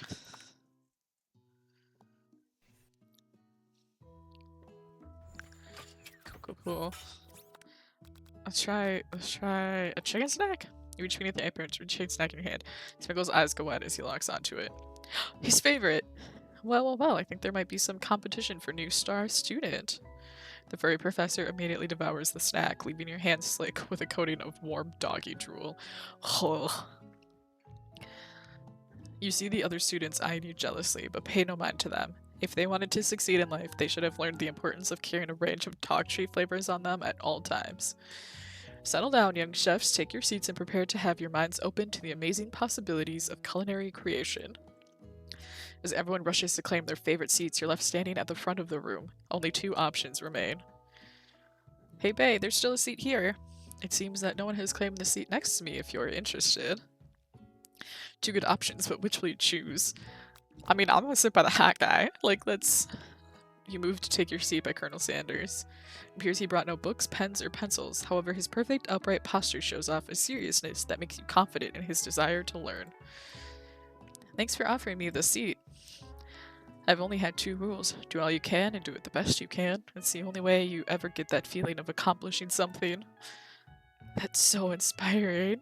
I'm dying. Me too, buddy. Me too. I had to get my inhaler. Oh no, I'm so sorry. Not really though, but kind of. A little off topic if you ask me, but okay. As soon as you've settled into your seat, the professor makes an announcement. Think fast. It's time for a pop quiz. Yay, a quiz about me. It's incredibly important. This is magical. It truly is. This incredibly important and surprisingly short quiz will tell me if you are ready for life at culinary school. Keep your knife sharp and your focus sharper. Here comes question number 1. If train A is traveling to point B and train B is traveling to point A, how important is it to wash your hands before cooking? Extremely. Looking at you, Pop. That's right. A forest is to tree as chicken is to feather? That's right. Okay, great. What is the most efficient eating utensil ever created? A comically oversized fork, a meat tenderizer, a spork, obviously. That's right. What food is best for a broken heart? Anything as long as it's prepared with love and not too much salt, camel meat, or a pancake that looks like a silly face. Obviously the first one. That's right. Is Sprinkles a good boy? No, he's a talking dog that teaches at culinary school. He is the best boy, yes. Best boy, obviously. That's right. Perfect score, 5 out of 5. Hell yeah. Wow, be honest, did you cheat? No. You look up to see that Colonel Sanders has been watching you tally your score. He's impressed. I know we just met, but I have to confess. I think you have a beautiful brain. Oh, look at— do you see those hearts, y'all? We're winning them over. Hot diggity, mate. You just scored some major Colonel Sanders points with that performance. May I have your attention, students? I have an important announcement to make. I want to be able to focus on that class. I need to pet him, truly. Like, the little glasses on his nose make it perfect. Time for lunch. Wow. The cafeteria is as nice as any restaurant you've ever eaten at. It makes sense that a school dedicated to cooking would also be serious about eating. It's the Stewart cafeteria. A delicious fragrance wafts through the room and tickles the end of your nose. Your mouth waters. Do you smell that? That must be our lunch. It smells crazy good. Everyone, can I have your attention? Is it about lunch? No, I just wanted to apologize for my tardiness. You see, I was... Howdy, folks. I'd like to make an announcement. This poor dude, I don't even know his name. Hey, I was. It's about lunch. Everyone cheers. But I... Shh! Lunch, lunch, lunch. She said, shh! In honor of the new semester, I have prepared something special to share with everyone for lunch. That must be the smell I smelled. Indeed, that smell? You hold your breath, waiting to see what food this mysterious student has created. You've heard that he's very talented, but were the rumors true? Not the womp womp. Oh man. Is this? Colonel Sanders lifts a large bucket above his head. Its contents glimmer in the light. Piled high are huge pieces of chicken, breaded and fried to a crispy golden finish. The aroma envelops you and you begin to feel warm and safe. Colonel Sanders has filled a bucket with chicken? What a novel concept. You guys, what is happening?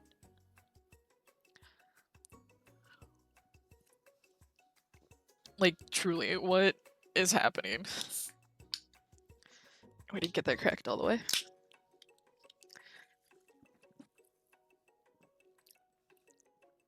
What's funny is a KFC nearby ran out of chicken and corn. That's so funny. Your stomach begins to grumble as if to say, stop thinking and start eating. For years, I've been developing a secret recipe for the perfect fried chicken. Yeah, truly how? Oh my god, in my college town, I don't know if it's still there, but in my college town, we had a KFC Taco Bell. Like they used like the same kitchen. And it was glorious. Especially if like you were hungover or drunk, you know, as college kids do. Because you could get Taco Bell and KFC. That's what my pregnant sister wanted to know. She was livid. I would be too. Like, how does KFC run out of chicken? By my calculation, nothing less than 11 herbs and spices are required to achieve the perfect balance of flavors. You look around and notice that every other student has a pen and paper and is scribbling notes as fast as they can. But that's all I'll say about that. What, you think we want your stupid secret recipe, dude? Pshaw, nah, my dude, nah. This man belongs in JoJo. My god. I'm just drafting a last will and testament in case one of those ingredients is poison. Got him. You sure did, my guy. He looks around nervously to see if anyone else is laughing at his sick burn. He waits to see what zinger Ashley has prepared to follow up, but she suddenly takes a different approach. Excuse me. Yeah, and I was just like writing in my diary. Dear diary, today I smelled something beautiful. I knew at that moment that only the hands of a true gentleman could fry chicken so tender. You see her body language change from bitter and evil to sweet and innocent. As she slides closer to Colonel Sanders, she realizes that he is destined for greatness and fame with cooking skills like this. She wants him all to herself. Oh, please. Well, Van, the man, if you don't want any, I'll take his. Whoa, hold on. I mean, I guess I'll try it. Oh my god, look at his, like, angry hair. He takes one bite and his eyes grow wide. He starts contorting his face as he tries to hold in his pure exhilaration and act unimpressed. Easy now. There's enough for everyone. Please, my fellow classmates, dig in. You take one of the pieces of fried chicken out of this bucket and sink your teeth into it. It's amazing. Tasting Colonel Sanders' food transports you to another dimension. What the fuck?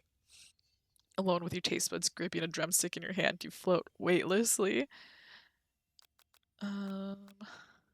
Focus your mind and meditate on this moment. Try and identify every flavor. Savor the moment and everything that it tells you about Colonel Sanders' culinary heart. Swim toward the light. I feel like that because he doesn't want to share the recipe, so I feel like trying to do this looks bad. What in the cooking anime truly?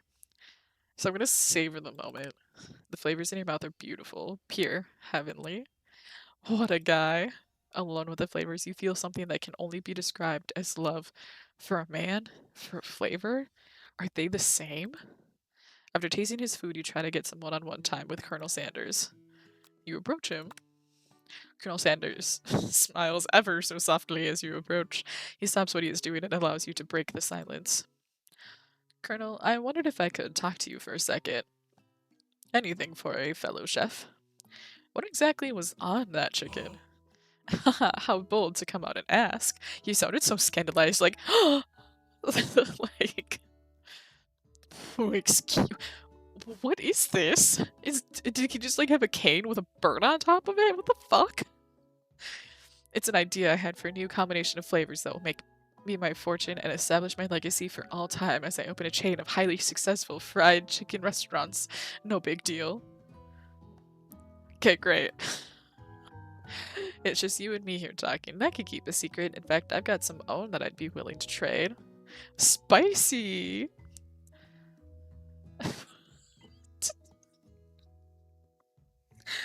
What's the rush? This measure is only getting started. We've got 2 more whole days to get to know each other. Okay. He's clearly not going to give it up easily, but it doesn't hurt to be persistent. You know what they say about secrets, Colonel. Shouldn't learning be fun? You've got moxie, I'll give you that. Hell yeah, I do. Colonel Sanders looks both ways to make sure you're truly alone, and then leans in. You can feel his warm breath as he whispers. They really blanked it out. Just one ingredient, but you can't tell. I want to know what this is. It's something my great-grandmother taught me. Wow, you never have guessed that. In fact, you're not even sure where you'd get some if you searched. While you're wrapping up in that huge revelation, you notice that Colonel Sanders has disappeared. While everyone else is still in the cafeteria, you decide to look for him. Sir, not your hot breath. Yeah. You find Colonel Sanders outside, standing in the quad. I love this music. I'm here for it. Okay. Oh, it's you again. Howdy. Sometimes I like to come outside and look at the school buildings. I think about how my story will continue on after I've graduated. It sounds like you have big plans. I dare say the biggest. I will leave my mark on this world. You can bet on that. Alone together for the first time, you figure out now is the perfect moment to show your personality to him. Be modest but thoughtful. Wow him with a big idea to add an additional ingredient to really spice things up. Neg him to show your own strength. I feel like be modest but thoughtful is the way to go here. Hell yeah, it is. Well, I just wanted to tell you that I really enjoyed your food. Now you've got his attention. The flavors were complex but comforting. The interplay between salty, savory, and peppery, it was perfect. I appreciate the compliment, Bae. I'm sure you'll be a big success. I know we've only met today, but I'm starting to get the same feeling about you. Hell yeah, he is, as he should. We should head back inside. The next lesson starts soon. You step into the massive cooking arena where the afternoon lessons will take place. Each student gets an oven and all the tools and ingredients they could need. Look at this place, it's magnificent. Finally, we get to show our stuff. Wait a second, no, we have to show our stuff. What if I totally blow it? You're not going to blow anything except maybe kisses to the crowds of fans you're going to earn with your signature adorable tiny food creations. Welcome, students, to the cooking arena. For today's lesson, we'll be cooking with partners. Hurry up and pair off.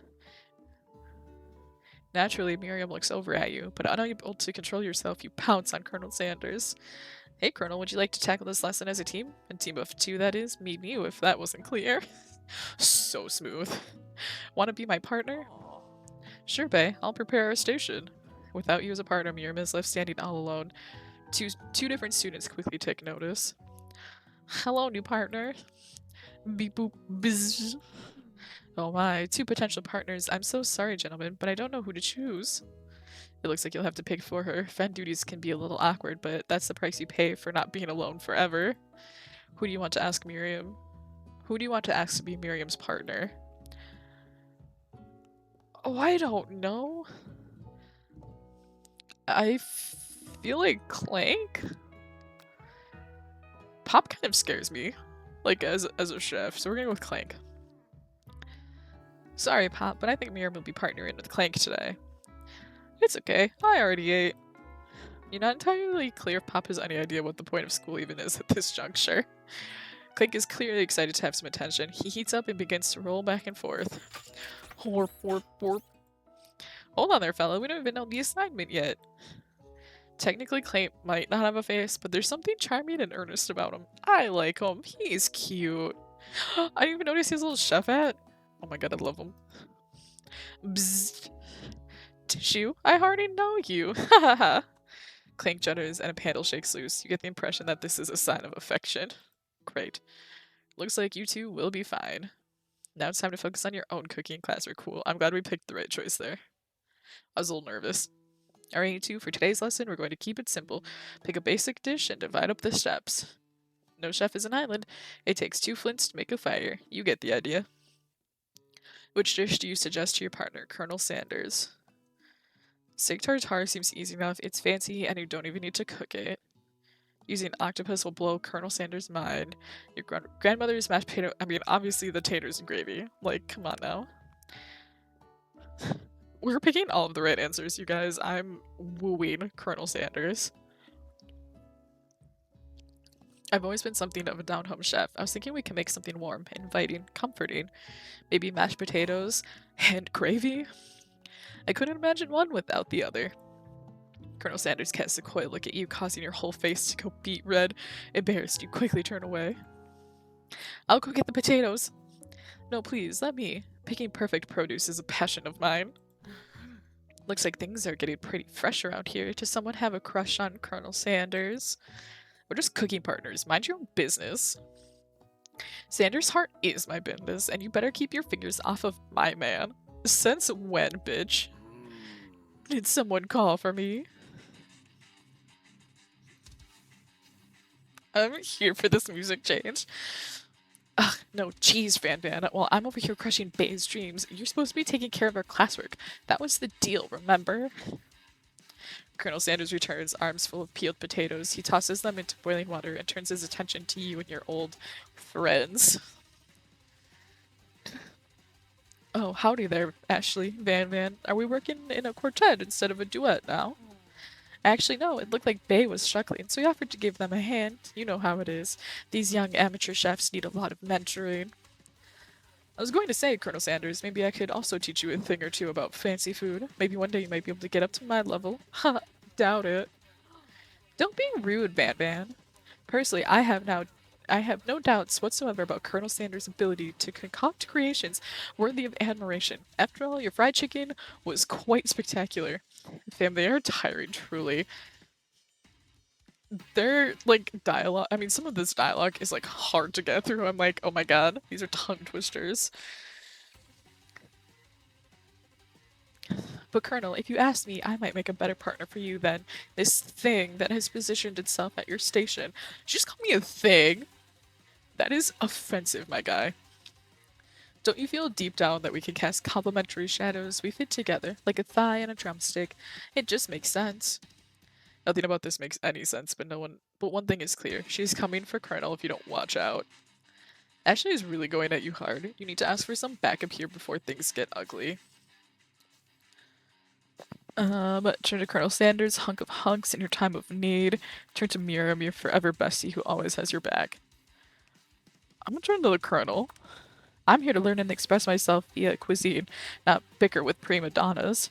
Partners were chosen at the beginning of class, so let's all respect the format, okay? You turn to Colonel Sanders to confirm that you're on the same page. I chose Colonel Sanders, and Colonel Sanders chose me. Isn't that right? A businessman respects all fair agreements, from contracts to handshakes. I took on Bay as my partner for this activity, and I stand by it. Hell yeah, you do. Based on your team's behavior, I'd say you're perfect for each other. Neither of you has Bay's natural talent or their loyalty. Hell yeah. Being defended by Colonel Sanders leaves you feeling proud and full of potential. You look for Sprinkles in hopes that he might step in, but he's nowhere to be found. Darn those cute corgis and their short but sturdy stature. Same, dude. Short but sturdy is me. Straight up. You look down at your station and realize that in the tension of the moment, your hands have been cooking on autopilot. Distracted by the drama, you've already crushed the boiled potatoes into a perfectly creamy mashed texture, with plenty of butter and cream for flavor. It's as if your natural passion guided you through the steps you know so well while your attention was elsewhere. I know just what to do. Colonel Sanders extends his hand. He's holding a beautiful white porcelain gravy boat, out of which pours a smooth brown gravy, smothering your nearly finished potato dish. Gravy flows down the mound of mashed potatoes. The results look spectacular. Granny would be very proud. Colonel Sanders holds a spork out to you. You reach out and grab a hold of it, but he doesn't immediately let go. The two of you stand holding the same spork, and for that small moment, all of the madness and pressure in this crazy world stops. Your eyes lock. The moment is electric. Time stands still. If you love something, set it free. Together, you dig the utensil into the mashed potatoes and lift a heaping sporkful up. When you see Ashley with a sinister look, you know she's plotting against you to be with Colonel Sanders. And then, filled with rage and without thinking, you fling the sporkful of mashed potatoes right into Ashley's stupid, beautiful face. Van, do something! Do something!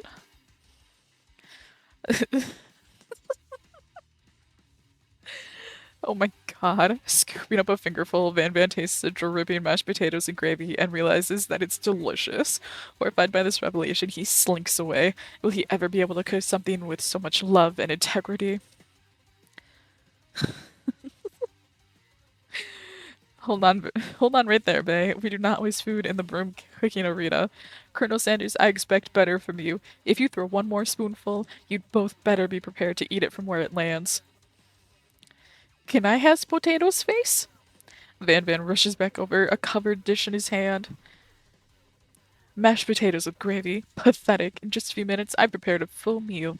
Gaze upon JoJo pose, yeah, straight up.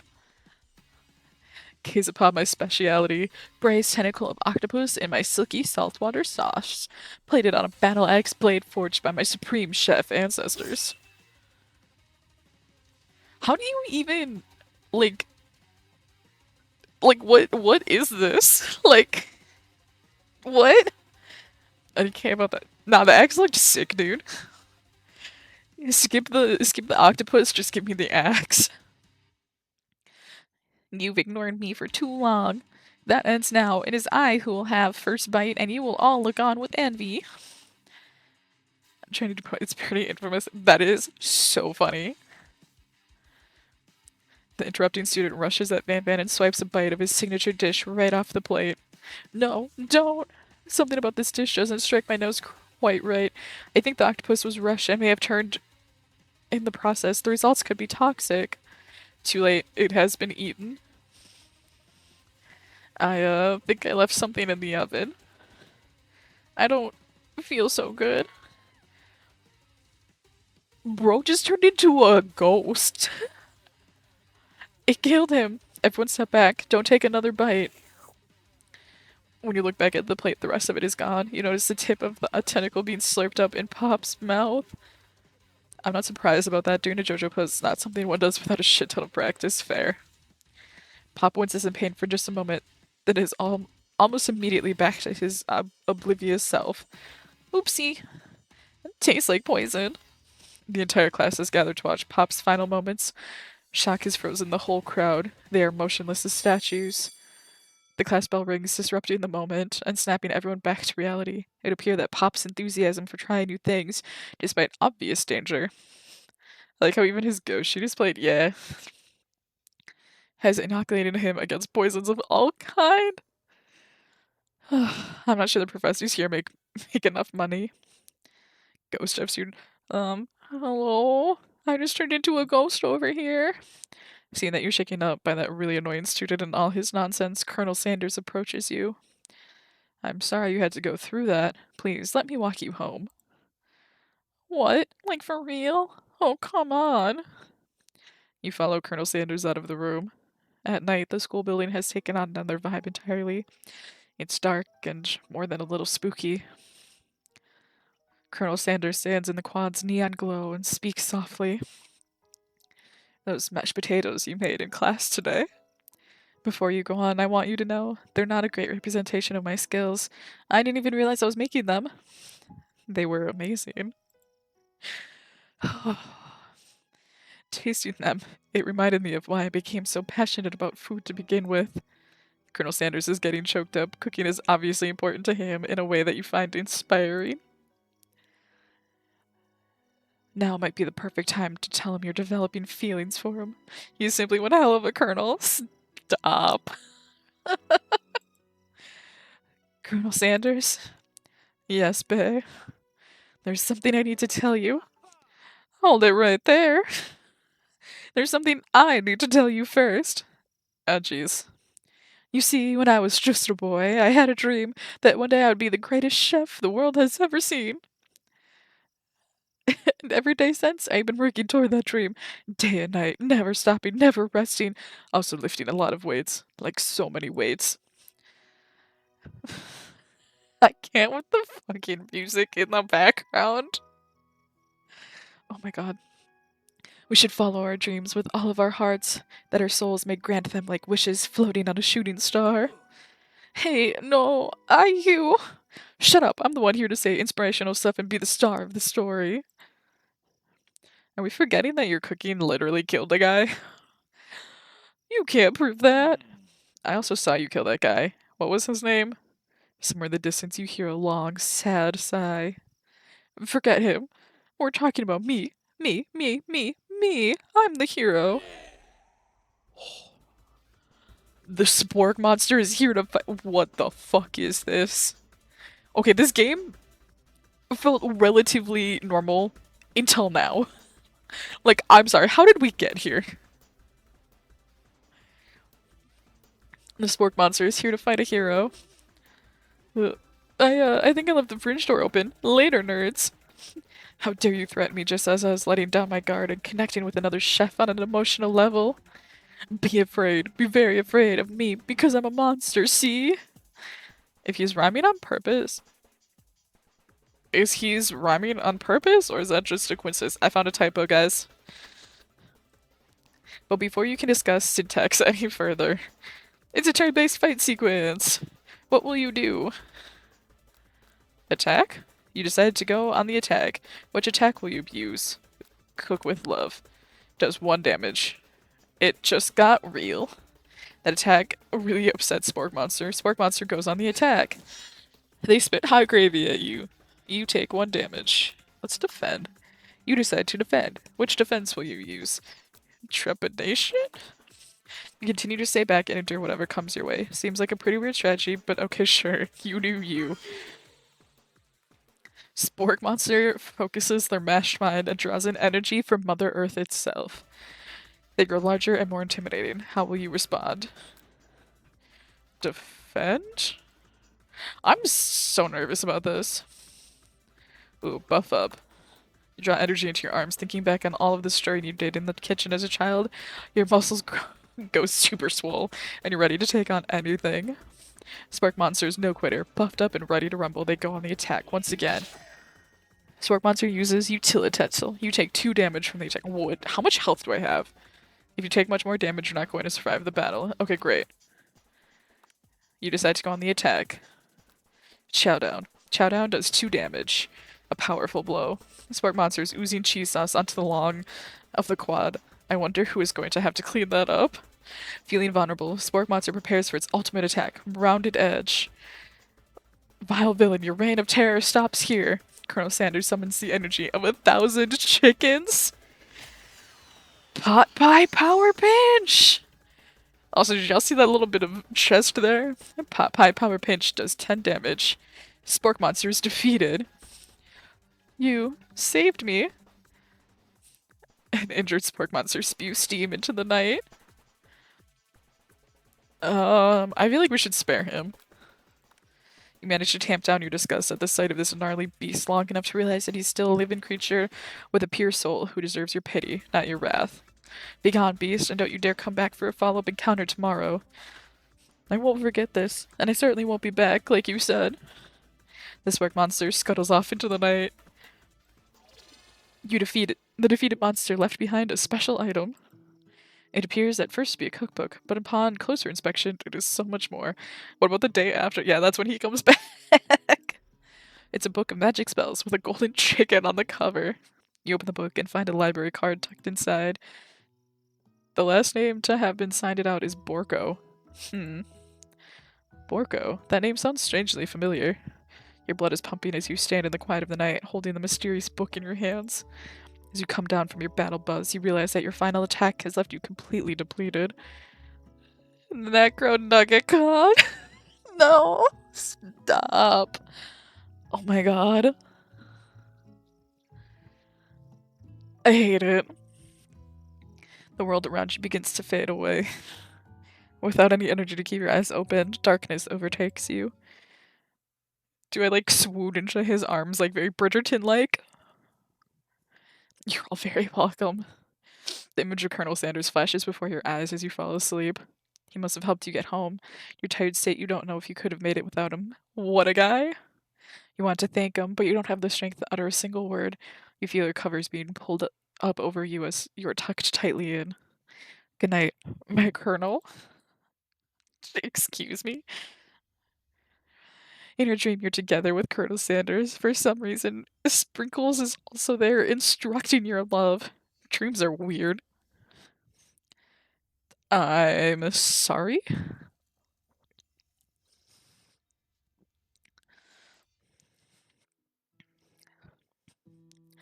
You awake on day 2 and attempt to process the wild visions you had. Were they memories or premonitions? Sprinkle, sprinkle. Oh my god, he's still dead. Yeah, I think he's just, like, dead for the rest of this game. And then there was that secret ingredient that Colonel Sanders went ahead and told you outright. Not much of a secret, huh? And it's probably just because he already trusts you so much. Sure, that makes sense. We'll go with that. You meet up with your bestie in front of the school. Before you can tell her about the encounter with the Spork Monster, she launches into a story of her own. Okay, I know this might sound a little strange, but I think I might be, I think I might like him or like. I know it sounded some movie too fast, but there's something about him. I bet you they didn't even notify the family about his death. Yeah, probably not. I like him. Like him. We got talking after class, and he's actually a totally sweet guy. Not only that, but he's really smart. He told me all kinds of stories about Colonel Sanders. Did you know that Colonel Sanders was the most popular kid in his high school? No, but that does make complete sense. Yeah, but he was so popular that he was voted prom king at a school he didn't even go to, and was also the convertible. And also the convertible that he himself rode in front of this... Hold on. And was also the convertible that he himself rode in at the front of the homecoming parade. I'm thinking maybe something got lost in pressure cooking language translation there. Yeah, that was not a sentence that made sense to me. Either way, maybe it'd be best if you took it slow with this new boy, like I am with Colonel Sanders. You and Colonel Sanders, the coolest guy in school, the most famous student to ever attend University of Cooking School Academy for Learning, you're a thing now? We definitely connected yesterday. Sure you did. You're great. Why wouldn't he be into you, I guess? That's not very nice best friend talk. Laughing at the implication that you and Colonel Sanders might be a thing is definitely not cool. You are great. Yeah, Miriam. You have an idea about how to prove that your love is real. Well, if he's not into me, why did he tell me one of his secret ingredients? Your bestie's eyes light up. A secret ingredient? Yeah, I just said that. A secret ingredient. Is there a dramatic echo in here? Miriam checks to make sure you're alone before continuing. So this summer, while I was on vacation with my family, a lovely man approached me in the botanical garden where I was wandering. This can't be good. He told me all about his passion for spices. Secret spices. The man even gave me some to show me what he meant. He said it was a powder created from super duper rare dried flower petals, and that if I did him a big favor, I could have some of my own. Please, Miriam, don't tell me. So I filled my suitcase with them and brought them home. He was so nice, he even met me at the gate when I arrived. Later, when I cooked with them, a very strange feeling came over me, and the flavor was unlike anything I ever tasted. I think you're being very liberal with the meaning of spices here. Whatever. Anyhow, we both shared interest in cooking, so we've stayed in touch, like pen pals. I bet he would love to know more about new spices. Well, I'm definitely not supposed to share Colonel Sanders' secret recipe, and besides, I only know the one ingredient, so I doubt I'd be much use to anyone. Please, please, please, it'd mean the world to me. No one has to know it came from you or from Colonel Sanders. What do you think? Should you protect Colonel Sanders' secret or share it with your bestie? I feel like we need to protect Colonel Sanders' honor here, and we'll make up a fake ingredient. You quickly think of a fake ingredient name. I don't know, how about... It was Eye of Newt. Protect the honor, yeah, straight up. I know, it sounds like some kind of witch's potion, but what can you do? Eye of Newt. Wow. Her eyes light up imagining such a thing, and you figure that you've satisfied her curiosity, and she'll move on. However, she immediately turns around and does some thumb typing on her phone that you can't quite see. That's probably not good. Before you can ask her to affirm that she was definitely not texting secrets to other people, you're interrupted. A wind rushes in. Cherry blossom petals fill the air. It's Colonel Sanders. He's arriving. He fucking rides a horse because of course he would. Why did I expect any different? Stand back and admire his majestic glory around. Ooh, I kind of want to stand back. Colonel Sanders' horse is truly a thing of beauty. Without ever acknowledging that he's being watched, he does a short horse dance before dismounting with a flourish. He then slaps the beautiful creature gently on its rear, sending it running free into the countryside. You are so struck by the sight of him that you lose the ability to speak coherently. Oh, I didn't realize anyone was watching. Don't worry, he knows his way home. You attempt to compliment Colonel Sanders, but the words don't come out exactly right. What a horseful beaut you have. What a horseful beaut you have. Dang it, that's what I just said. Being a good friend, Miriam attempts to cover for you. Oh, Bae just gets really nervous around people they like. Wow. What a friend you are. What? This is not helping. They got food poisoning and were up all night. It was gruesome. You should have seen it. Oh my god. My guy. You are truly not helping in any sense of the word. She gives you a wink and a smile as if to say, situation handled. Can't blame a girl for trying. Sure can. And with that, Colonel Sanders disappears into the school, leaving you and Miriam to follow. When you enter the classroom, you can see your two rivals, Ashley and Van, are doing something bad. By the way they're hiding it, you know it must be really bad. Like, counterfeiting recipes bad, experimenting with restricted ingredients bad, summoning a demon bad. You try and get a peek over Van Van's hulking shoulder, but he sees you coming. Whoa there, little one. I'm not sure you're ready to handle this. Bro is gonna get punched in the face for calling me little one is what's gonna happen. Tell him stop acting immature. Why don't you make like a bee and mind your own wax, honey? Excuse me? Act like you're not interested, but really try and get a closer look. Excuse me. You sit near the rivals, but leave your back turned to them. You even hear Van Van mutter something that sounds a bit like a magic spell. However, he notices you eavesdropping. You try and cover your tracks and improvise an excuse. It's time for class, and you're distracting the rest of us who want to learn. Now you've upset them. Oh, and you're the emperor of cooking, are you? You make the rules. I'm not sure you know a good meal if it ate you. Being the best chef in the world takes more than just culinary skills. It takes creativity. It takes panache. And it doesn't hurt to use a little evil. You finally get a look at what they were hiding, and you instantly recognize it. It's a book, just like the one you found after your encounter with the spork monster. That's the same book that I found last night in the quad. Ashley immediately elbows Van Van, who hides the book behind his back. I don't know what you're talking about. That book is a family heirloom, and its contents are a secret. Y'all wake up with this level of sass, no coffee. This is just my life, my guy. I always have this level of sass, you should know that. You notice that they haven't been studying the book. They haven't just been studying the book.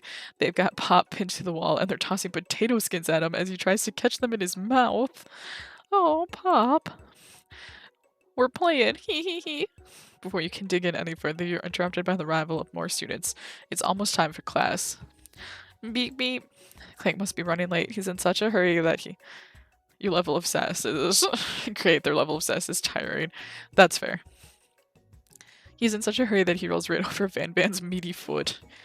Hey, watch it, you bucket of bolts. You watch how you talk to him. He didn't do anything. Bzz, womp.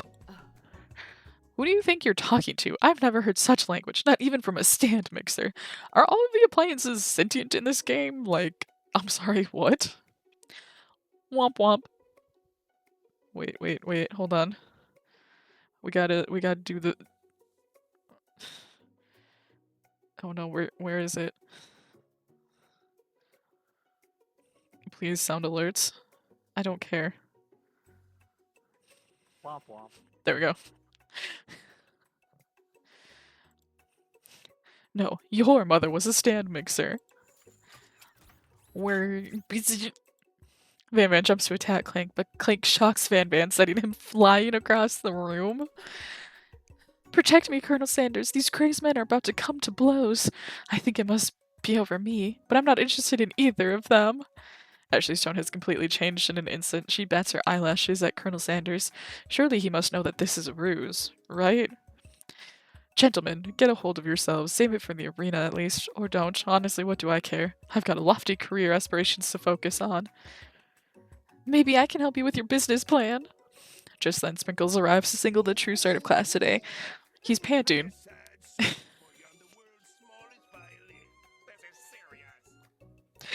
Oh my god. Perfect.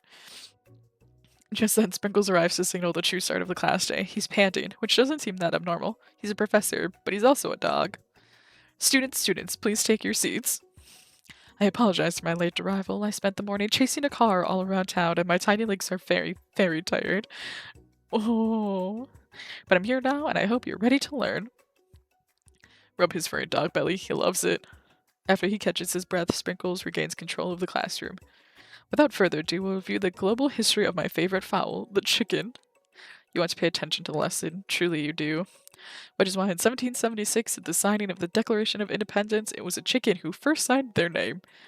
I don't think that's true. You can't help but daydream about Colonel Sanders, and you miss most of the important parts. When you come back to, Sprinkles is holding a tray of food in front of you. Well, Bay? Naturally, this appears to you to be a sample platter. Which item do you want to sample?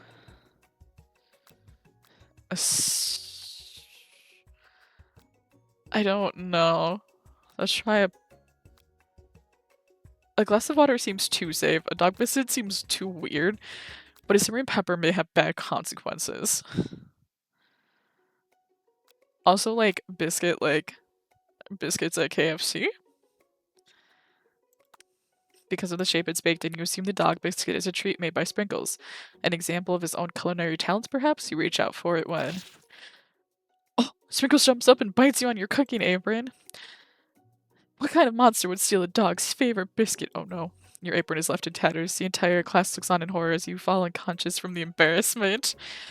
I never even got to taste it. Is this the end? You fade into darkness. But something is there. The spork monster? Borko? What are you doing here? It's not your time, my friend. Your act of kindness has not been forgotten. You watch as your apron magically repairs itself. You won't have to live in embarrassment anymore. Thank you, my friend, wherever you are. Okay, great. Why did that feel like a weird, like, D&D thing? Like, almost... I don't know. That just felt weird, dude. Anyways, I'm glad we helped Borko. I guess let's do a shimmering pepper. A brightly colored pepper stands out from the other items. It sparkles in a most eye-catching way, so naturally you reach out, grab it, and eat it right away. However, your body is not prepared for the heat. Yeah, I figured that was gonna happen. The pepper has triggered an intense spice hallucination. It feels like forever as you trip through the universe. My friend, ooh. This guy, again. I'm here to give you an important message. Ooh. You must avenge my death and fulfill your destiny. All you must do is... I was saying, to fulfill your destiny, all you must do is... Sorry. I'm calling him Timmy. Okay. Sorry, I think I've still got some spice stuck in my throat. It's fine. I'll work through to fulfill the prophecy. You must. You feel yourself begin to regain consciousness. Aw, man. This game is ridiculous. I love it. This game is fucking wild. You come to and find everyone is staring at you. The pepper was the last of its kind on Earth, and now it's gone forever. You think to yourself, geez, I should pay better attention. We all make mistakes. I'm sure he'll forgive you someday. God, I fucking should have gone with water. Come on, it's time for lunch. Before anyone can relax, the cafeteria lights dim. Oh my god.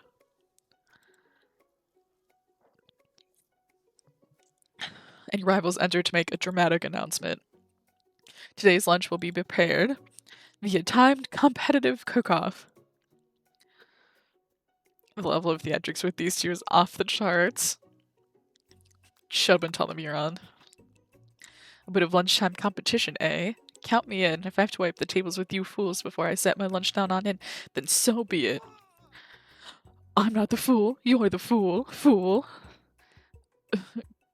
Good one, Van. I like your gumption, but what is with his, like, vocabulary?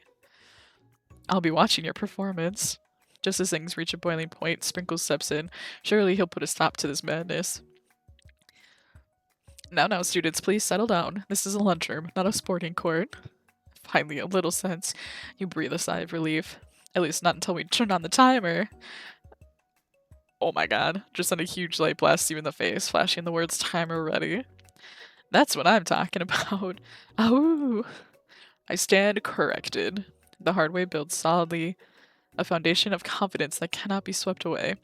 And that's an original quote by me. I need to pet him. I bet you guys' coat feels luxurious. Yeah, he looks like he is well groomed. And that's an original quote by me, in case anyone was wondering. I hope its message lifts you to victory.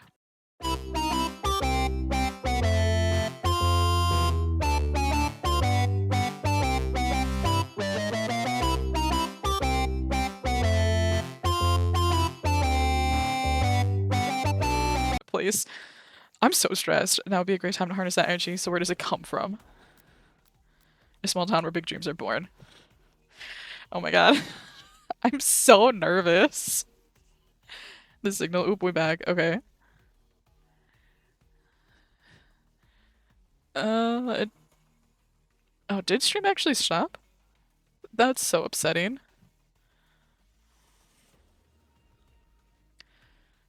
Flip the other way, my guy. Okay, fine then, phone.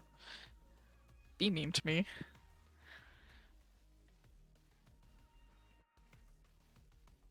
Okay. I think we're good. Alright. That's right. This is your shot. You're not going to miss it. Ow. You try to shut out the noise of the arena and focus on your cooking. What is the sound of success? Silence? That's right. When they taste your cookie, they'll be so taken with it that they'll be unable to speak. Oh my god. That was like the most stressful thing I've ever done. You notice Colonel Sanders out of the corner of your eye. I believe in you, Bae. He's actually cheering you on. Which would be awesome, except knowing he's watching you makes you totally forget what you were doing. Now all you can think about is Colonel Sanders. How many spoonfuls of gravy would it take to fill a traditional... Fuck! I was trying to read the question! Oh, you were stranded with only one dessert cookbook. Which do you take? Oh, what a hunk. Oh god. I know, right? You know what? Shouldn't you be focused on the challenge? You're falling behind. Oh my god. What is happening? Colonel White. Change one of us to do is crafting chef fried chicken and delicate baked biscuits. Woof, woof. You're really struggling to keep up. As the next station, American plating elements of her dish, it's colorful and complex. To make up time, you toss your biscuit dough into a stand mixer. As you do, the crowd gasps. Yikes. Zipped. I know you love nothing more than seeing a fellow appliance utilized in a kitchen battle, but sometimes that means sacrificing the personal touch. Where you might not have any hands, but Bae does, and a good chef needs to be touching the dough to know when it's properly mixed. There's an easy way and a hard way. You don't get far by going the easy way. When you hear everyone talking, you realize how serious your error was. You immediately shove your hand at the mixer to rescue your dough before it's overmixed. Bae, no! You're not fast enough and your hand gets stuck. It's immediately crushed by the quickly spinning beaters. There's no way you'll be able to use that hand for the rest of the match. Oh my god. Colonel Sanders shakes his head in shame. What you often find is that the easy way can turn out much, much more difficult. Everyone, stop what you're doing right now. This battle is over. It can't be. I was so close to finishing my dish. Sweetheart, look at your hand. You simply cannot go on. Aw, that's too bad. And here I am with the completed dish ready to serve. Surely that makes me the winner by default. No. It wouldn't be fair to compare the two on account of Bae's injury. You see Sprinkles begin to lick his doggy chops as he locks onto the dish. But I suppose you should at least tell us what you prepared. Well, because I'm the sweetest, I skipped straight to dessert. Under this white chocolate dome, you'll find a wide array of delights, taking you on a journey of flavor that tastes good and tells a story of excellence. I was going to ask Bae to do the honor, but since you're injured, I'm afraid that pouring this creamer of delicate hot chocolate sauce might be too difficult. Colonel Sanders, if you wouldn't mind lending me your strong, steady hand. Colonel Sanders pours the hot chocolate sauce on top of the dough, causing it to melt away, revealing the ingredients hidden within. Inside, you'll find a delicate fried cheese croquette atop a slice of honeycomb, ice cream 2 ways, tender nougat, and pearls of blueberry. Sure. Colonel Sanders seems intrigued, but perhaps not impressed as he dips his finger into the chocolate sauce. Simplicity isn't your strong suit, is it, Ashley? Oh, you, hee hee. As he places a soft-covered fingers into his lips, Ashley leans over and whispers something into his ear. A dab of sauce sticks to his mustache. I'm gonna put myself between them, fuck that. You reach out with your apron to wipe the sauce off his glistening face. Colonel Sanders recoils and brushes you back. Oh no! Oh. The goatee isn't just a fashion statement, it's also functional. I was saving that flavor for later. Oh, god damn it. If we have to do that whole battle again, I'm not doing it. That was too much. Oh god, I think I have to. I'm gonna be so mad if I do. Yes, okay. Demand they stop wasting everyone's time. Is everything a competition with you two? Yes. Yes. Well, not with me. I'm on a personal journey to learn to love. To learn to love? Sure, why not? But definitely not to constantly battle. Yeah, stop getting your genres crossed. Don't you have some portable monsters to capture or something? I need to eat if I'm going to have the energy to sustain my education and pursue my dreams of being a master chef. How are any of us supposed to get anywhere if we're constantly fighting off challenges from every know-it-all with an apron? Besides, I already brought my own lunch. Bae, you should have it. It will give you the energy you need to succeed. Miriam reaches out and presents a gift to you. My special grilled cheese and tomato soup with chocolate milk to wash it down and a tartlet for dessert. It only takes about 5 seconds to eat Miriam's tiny food, but it's just what you needed for motivation. Finally, I'm back. Oh, welcome back. So sorry stream ended. I apparently am struggling tonight. I don't know.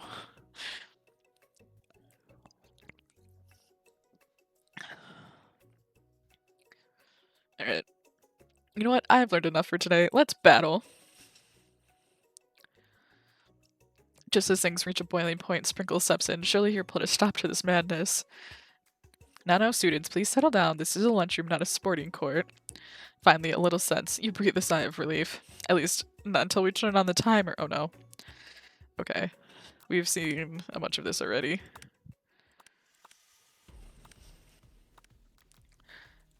Okay.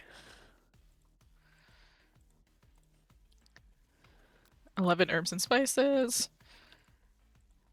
Time to elevate your craft. Same night offers gratitude. Cool. Got that one right. You better pay the pace if you want to survive. Small town where big dreams are born. The sound of success. Silence, because they eat your food and it tastes good. Cool. Oh god. Looking over the horizon.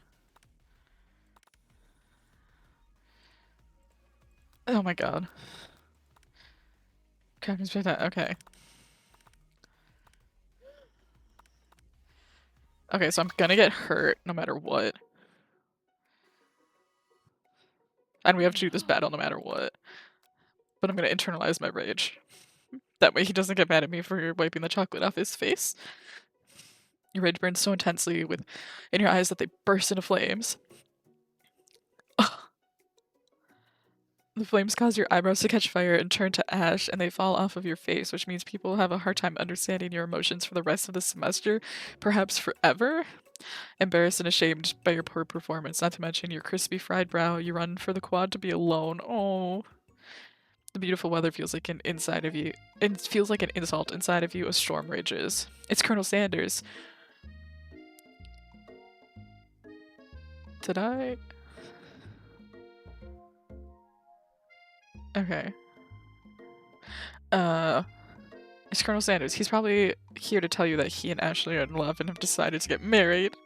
And he won't even ask you to cater his wedding because you're a terrible chef and an awful person. You try to hide from him, but he approaches you directly. I know you're hurting right now, not just from the devastating loss from that run-in with the mixer and that small fire. We should get that checked out. I'm fine. Can't you just leave me alone? I'm a loser. I'm not fit to fill your fryer. I'll never be a master chef. Failure is a part of life, not just for you, but for all of us.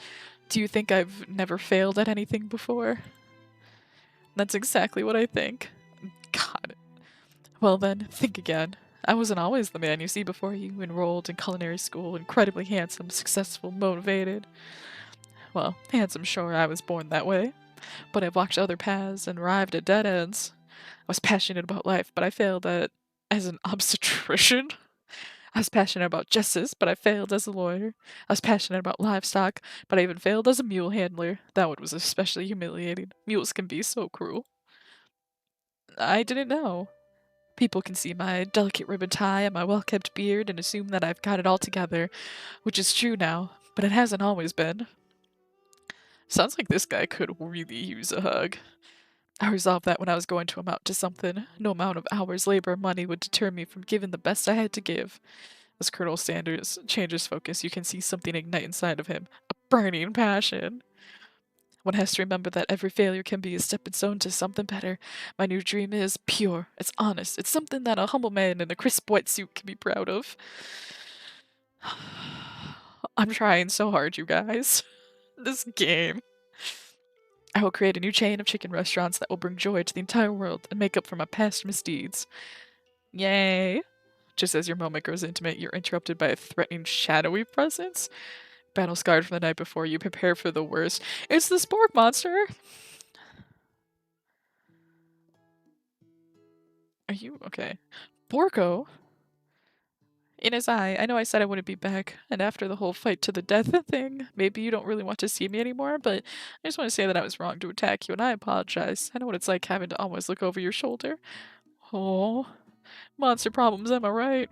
Aw, thanks, Borko. I'm glad that there are no hard feelings. Getting jumped by a giant creature in the dark of night can really rile a person up. I also want to apologize for the way I switched right into attack mode. I know that you're strong and cooking school can put a person under a lot of stress. I actually used to go to this school. I wasn't always a spork monster, you see. I don't believe it. You were human once.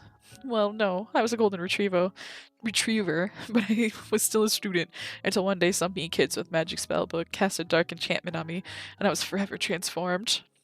A magic spell book? Precisely. I'd procured a copy for myself, but somewhere along the way I've lost it. If you find such a book, I beg of you, respect it. You're a powerful chef and shouldn't rely on such dark and evil magic. No, you should be protecting the innocent from those who would cheat them through sorcery and guile. If you need me, don't fear. I will be there.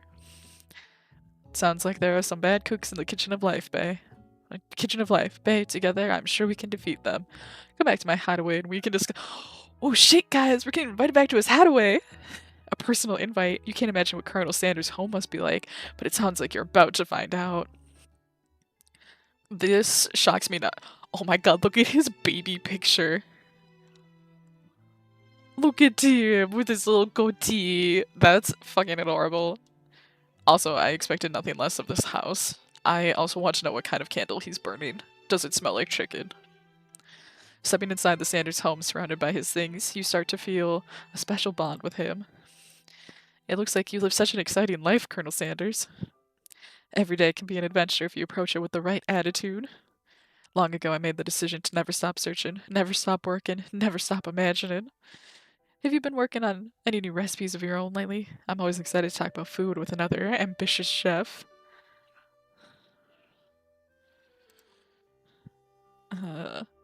Well, there is something. It's just a side dish that I've been tinkering with, trying to find the right balance of flavors and textures. I'm not sure I've nailed it yet, but I'm close. Colonel Sanders' eyes perk up as he starts to wonder what dish he might be describing. It's meant to pair with something spicy, or something crispy? Both, perhaps. Now you've got him right where you want him. Should you reveal your new creation to him, or keep it a secret just for you? I feel like we need to reveal it. You decide that you're as ready as you'll ever be to share your original cooking with Colonel Sanders. Before you can talk yourself out of it, you decide to dive in head first. You reach into your lunch bag for a special dish that you've been keeping on ice all day. Is it coleslaw? My original coleslaw. Stop. Why did I know that's what it was gonna be? I like that we're just collecting KFC dishes as we go through this. It's fine. The shredded cabbage dish glistens in the light of Colonel Sanders' Lux hideaway. Magnificent. Together you chow down on the creamy slaw until just a spoonful remains in the bowl. Do you mind if I hold on to the last bite? I'd like to have it around so that I can admire its taste later and think back on this moment. What a fucking weird. You could offer to make him more, but he seems like a very sentimental kind of guy. Sure, why not? Please, make yourself comfortable. I'll be back in just a moment. You realize that now would be the perfect time to do some snooping. Around the room are various items that you can look closer at. Each item seems to radiate memories and emotions. Tap on an item to discover more about the Colonel. Oh my god, I need to see what this candle is. Oh, it's just a scented candle. You pick it up and try to identify the smell. Power tool? Freshly starched collar? Piece of wood floating in a lake. Summer of 69? No, it's one of those secret recipe ingredients. It's great. What is this? A lock of silver hair is woven through the teeth of a... Oh my god. Upon further inspection, you realize that the hair there isn't just silver in color, it's actually made of spun silver. Are they trying to, like, imply that his hair is, like, literally spun silver? It was fucking wild. Stuffed chicken sitting on a corner table. When you pick it up, you realize it isn't just realistic, it's real. Taxidermy. Must have been a parent to Colonel Sanders when it was alive. A little note clipped onto the chicken's foot reads, "The true state bird of the great state of Kentucky." Oh, there's a door that just opened? Hold on.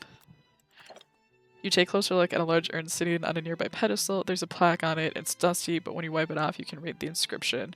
"Heal lie the ashes of all my past careers and business failures." Poor guy. An adorable little baby boy crawls across the floor. From the goatee and mustache combo he sports, you figure that this must be Colonel Sanders himself. Holding the drumstick too? I can't. That, or maybe it's the drumstick that seems he seems to be waving like a rattle. Who frames a baby picture of just themselves? Probably the same type of person who would make their own face the logo of the company they founded. Am I right? Oh, shots fired.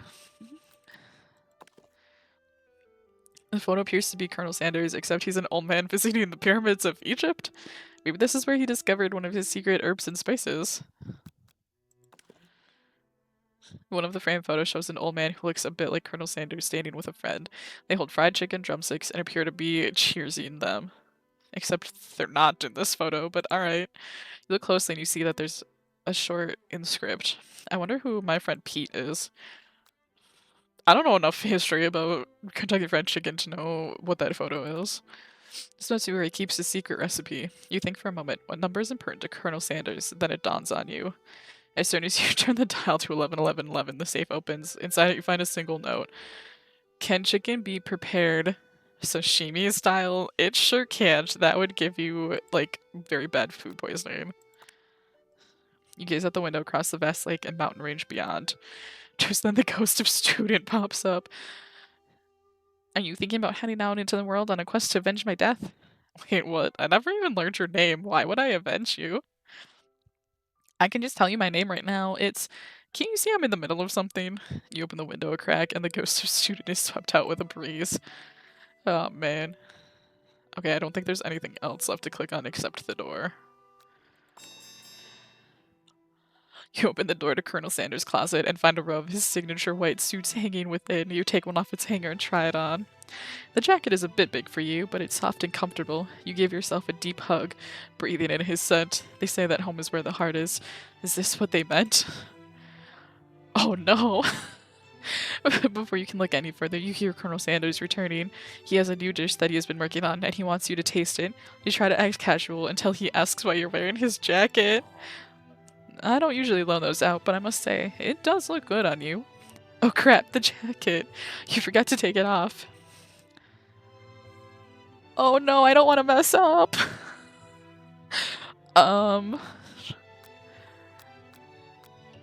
You decide that now is your moment and make a big move. Whoa. Oh, whoa. This isn't that kind of game. Not that we blame you for trying, but still. Game over. Oh no. I got gamed over trying to make a big move on Colonel Sanders. Oh my god, we have to go all the way back here.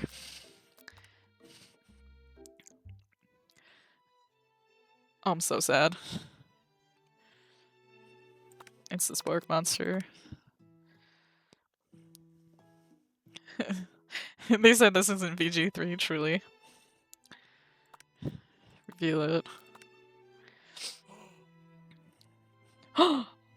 Fucking gasp, okay.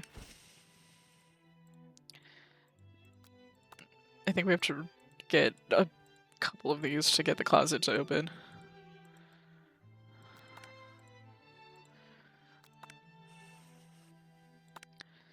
Come on. There we go.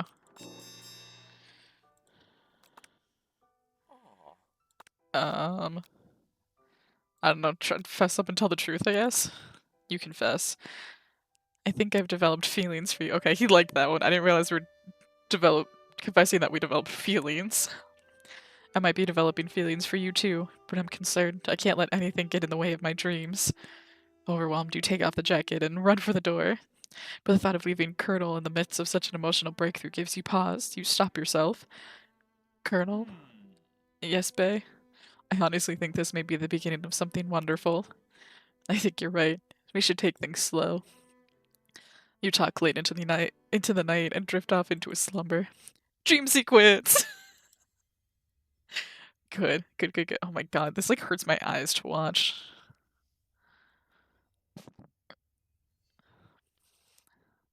You wake to a beautiful morning in Colonel Sanders' hideaway. Did you make the right decision on how to respond to Colonel Sanders? Only time will truly tell. Today is a day that could change the rest of your life. You think about the new secret ingredient you just learned about. Blank. In some jurisdiction, blank isn't even legal, but if the recipe is a secret, how will they know? Your thoughts are interrupted when Colonel Sanders emerges into the room. He's holding a gorgeously plated breakfast, and your mouth waters at the sight of it.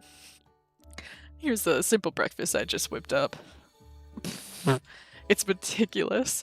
You taste Colonel Sanders' food, and it takes you on a journey. When you return, he's waiting to ask you an important question. So, would you say that we're the perfect match? How presumptuous! My cuisine and your taste buds, that is. Such confidence, such grace. Could you be the world's greatest gift to cookery? Flatter him. You know, I think we might make a great team. A single tear begins to pool in the corner of his eye as he gazes out the window. And with just the right business partner, I know I can't fail. Business partner? Could he be talking to you? It's all happening so quickly.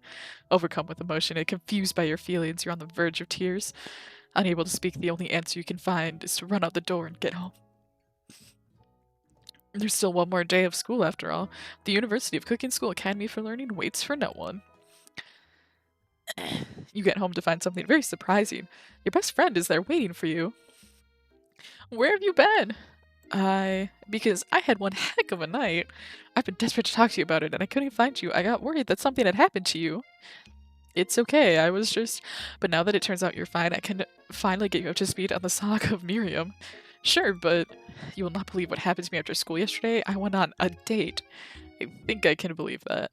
Since I've been partnered up with Clank, he asked me to go out with him. Of course, I told him you better keep your dials turned polite and respectful. I'm not that kind of girl. But he was just interested in spending some one-on-one time together and getting to know me, so I said, yeah, sure, I can get to know the little metallic guy. Long story short, he took me skydiving with his friends, but things quickly spiraled out of control. Did she just say skydiving as if that's a typical date to go on with a talking pressure cooker? And I'm not really sure where we stand. You don't give Miriam time to tell her whole story, however. Bottling up the details of your own night is just too much to bear. And I went on a date too, back to Colonel Sanders' house where I spent the night with him. You what? Nothing happened, but the emotional connection was wowzers. Miriam tells you to move on from this whole Colonel Sanders obsession and focus on school. If being obsessed with Colonel Sanders is wrong, you don't want to be right.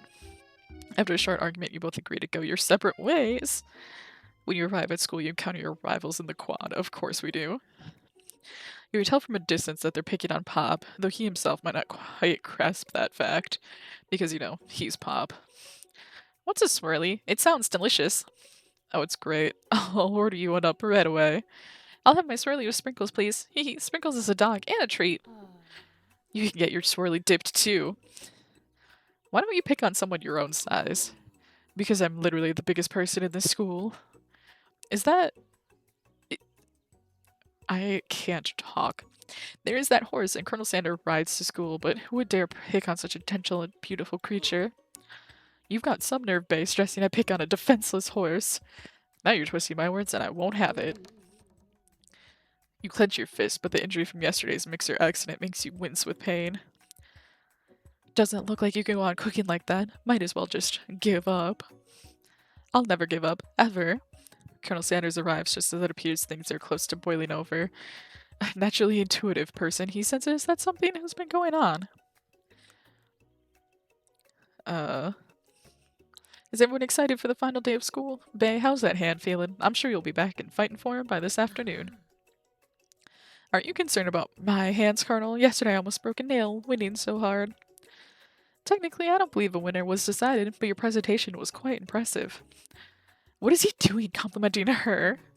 But what about the flavor of my delicate, warm, gooey chocolate sauce? It was clear that you're passionate about how your food is received. There's a lot of words to say. That's a lot of words to say it was bland.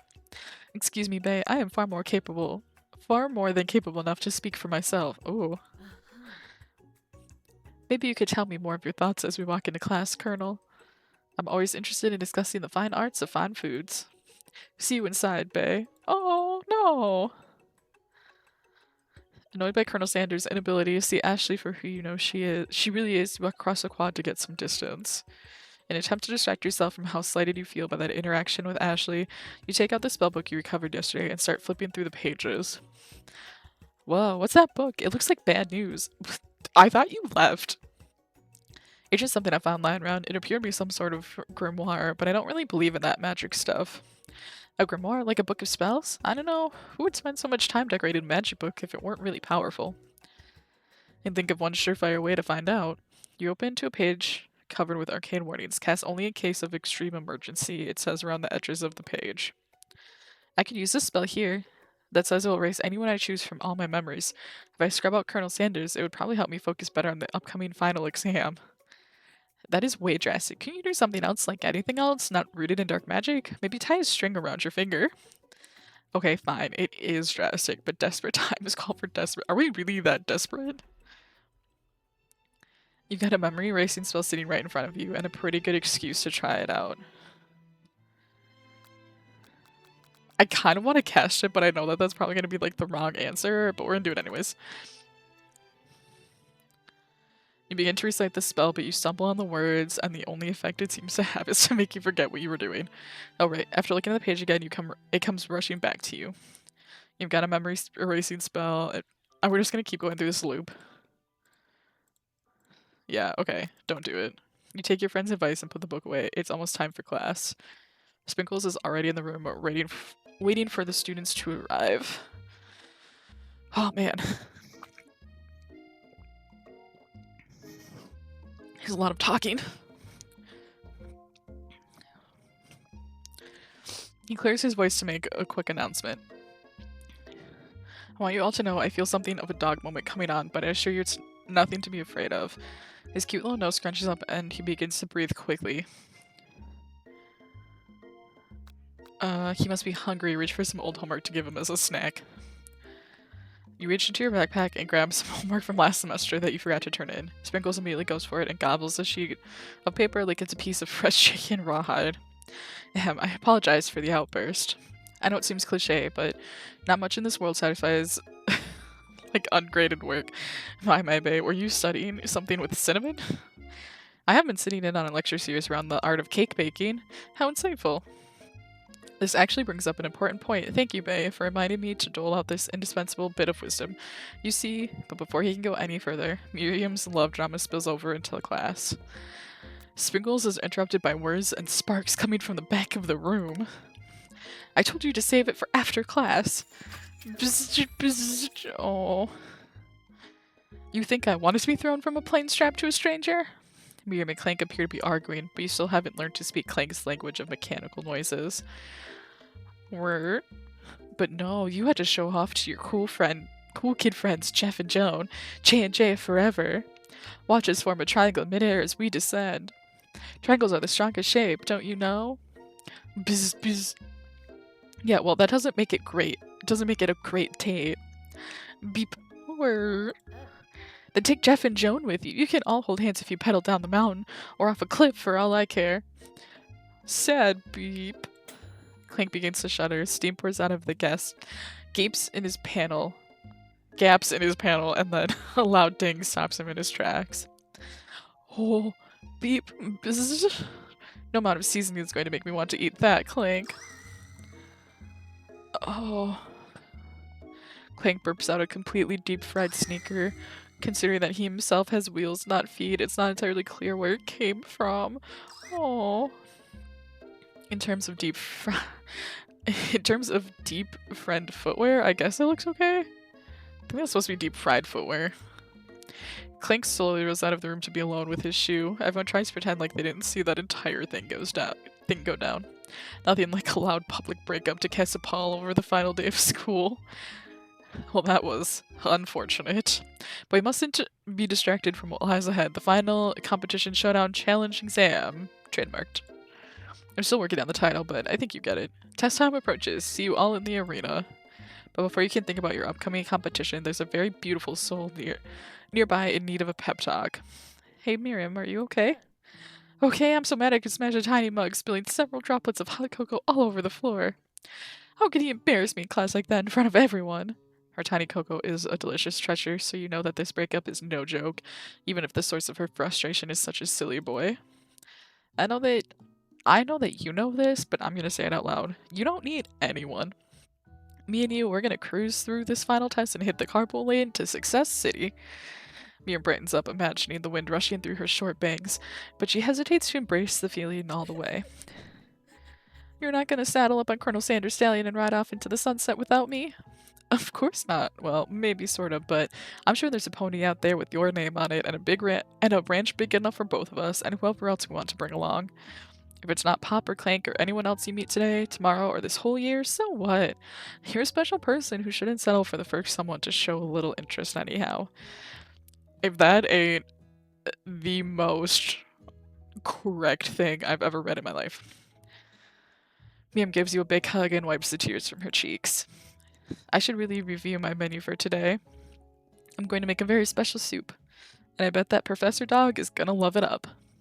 While you were pep talking Miriam, you completely missed lunch, but that's okay because you had a better idea of how to spend the time before your exam. You just decided to head to the arena early to practice a dish. This is it, the location of your final challenge. A test of will, a test of courage, a test of talent, and a chance to beat the pants off of Van, the supposed man, and his eviler counterpart, Ashley. As planned, you begin to run through a quick test of a recipe you've been working on. Bay's famous chicken pot pie. After practicing for months, making this dish come second nature to you, and you're able to quickly get a fresh pot pie in the oven. But as soon as you do, your cram session is interrupted by Colonel Sanders and his lovely array of cherry blossom petals. Bay, what are you doing here? There's still time before the final exam. Oh, just taking it all in. I'm big into visualizing success. I'm looking at my station and picturing victory. The pot pie has begun to bake, and the smell is slowly filling the space around you. Visualizing, huh? That's too bad. I was hoping you were here cooking something delicious. You'd usually happily share your food with anyone who's hungry, but the last time you let Colonel Sanders get in your head, it cost you a cook-off. You decide that it's time to put your cooking above your romantic desires, but that decision gets hard to stick to when the oven timer goes off behind you. Fess up. Okay, you got me. I'm doing a little bit more than visualizing. I know, my nose can smell a pot pie from 400 yards. That's an oddly specific distance, but you'd expect nothing less from such an oddly specific man. You knew it was a pot pie just from the smell? Not just a pot pie, but a chicken pot pie with an all-butter crust. And my nose is telling me something else. Oh no, is it burning? Haha, no, I can smell that it was made with a heaping helping of TLC. But it'll probably start burning any second if you don't pull it out. The moment of truth. Wow. It's the best pot pie I've ever tasted. I've always loved country cooking, and I could eat this all day. There's no time left. The final showdown is about to begin. Sprinkles lays down the ground rules. There are no rules, that is, except to cook with everything you've got. You step up for the cook-off of a lifetime. You decide that mac and cheese plus the pot pie you've been practicing are just the dishes that'll push you over the edge to victory. Meanwhile, both Van and Ashley are prepared wildly elaborate dishes, per their usual over-the-top selves. Miriam has her giant magnifying glass and several sets of tweezers. She's definitely prepared to go big, going small. Colonel Sanders seems to be harnessing his 11 herbs and spices, but he's trying to find a way to prove on something perfect. His original recipe, trademarked, fried chicken. The intensity in the room starts at full 10 out of 10 with a frenzy of action. Everyone is calling out really cool special cooking moves as they prepare their food. Wow, this is getting serious. Colonel Sanders batters his chicken as it levitates through the air. Egg wash. Miriam fiercely injects ingredients into an itty-bitty pot of broth. Best friend Baster Blaster. Van flexes his pectorals as he chops open a sea urchin. Let's rock and roll it. Why did I read that in like a Montgomery Gator like voice? Rock and roll. Ashley scoops her pastries off the tray with lightning speed. Shallow personality spatula. Even Clank gets in on it. 5-dial pressure point chicken cooking technique. Wait, when did Clank learn to speak English? It's a singularity, as we foretold. We mustn't let it happen or the appliance uprising will take us all. Self-destruct. Van quickly unplugs Clank and rolls him out the back door of the arena. As you frantically prepare your dish, you notice Ashley has her spellbook out. She's going to use some dark magic to turn the tide. You've got a book of your own, and you're desperate not to see her win another battle. Should you take this opportunity to fight magic with magic, even if it's almost certainly evil magic? Do it the hard way. Who needs magic when you've got passion? I'm going to do it the hard way.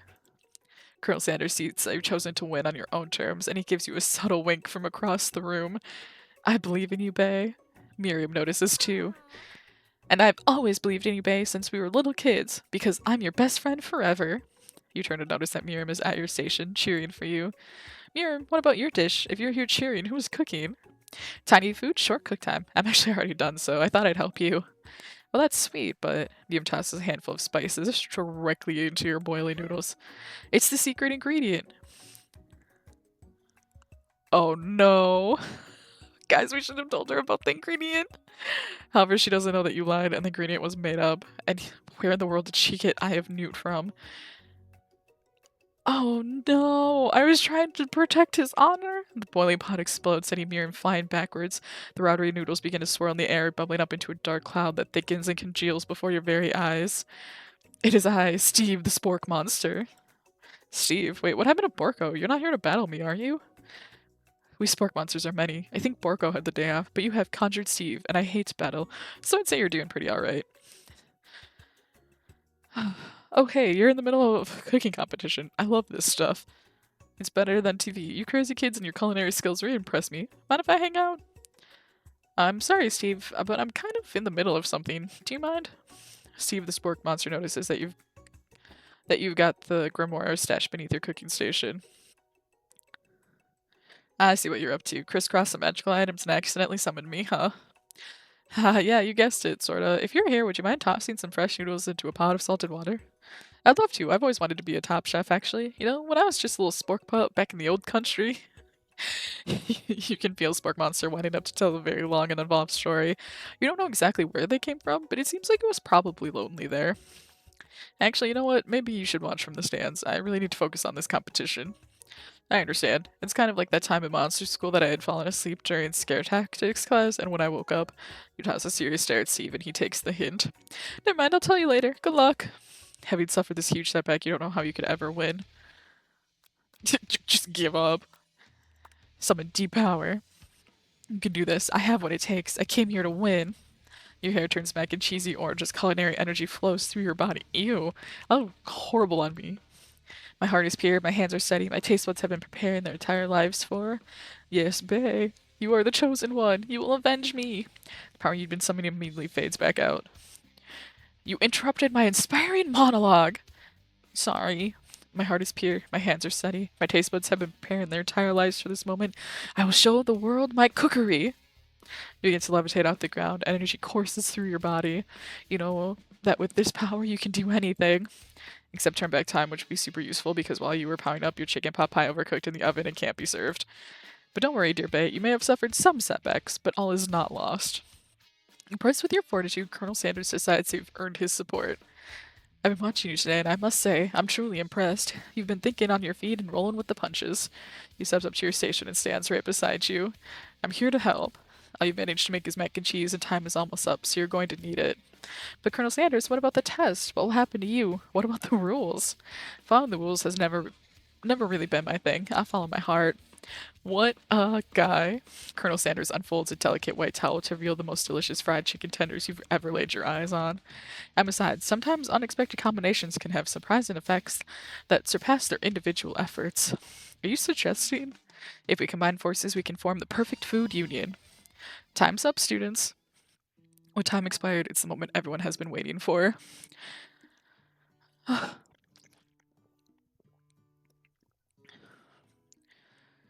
Oh my goodness.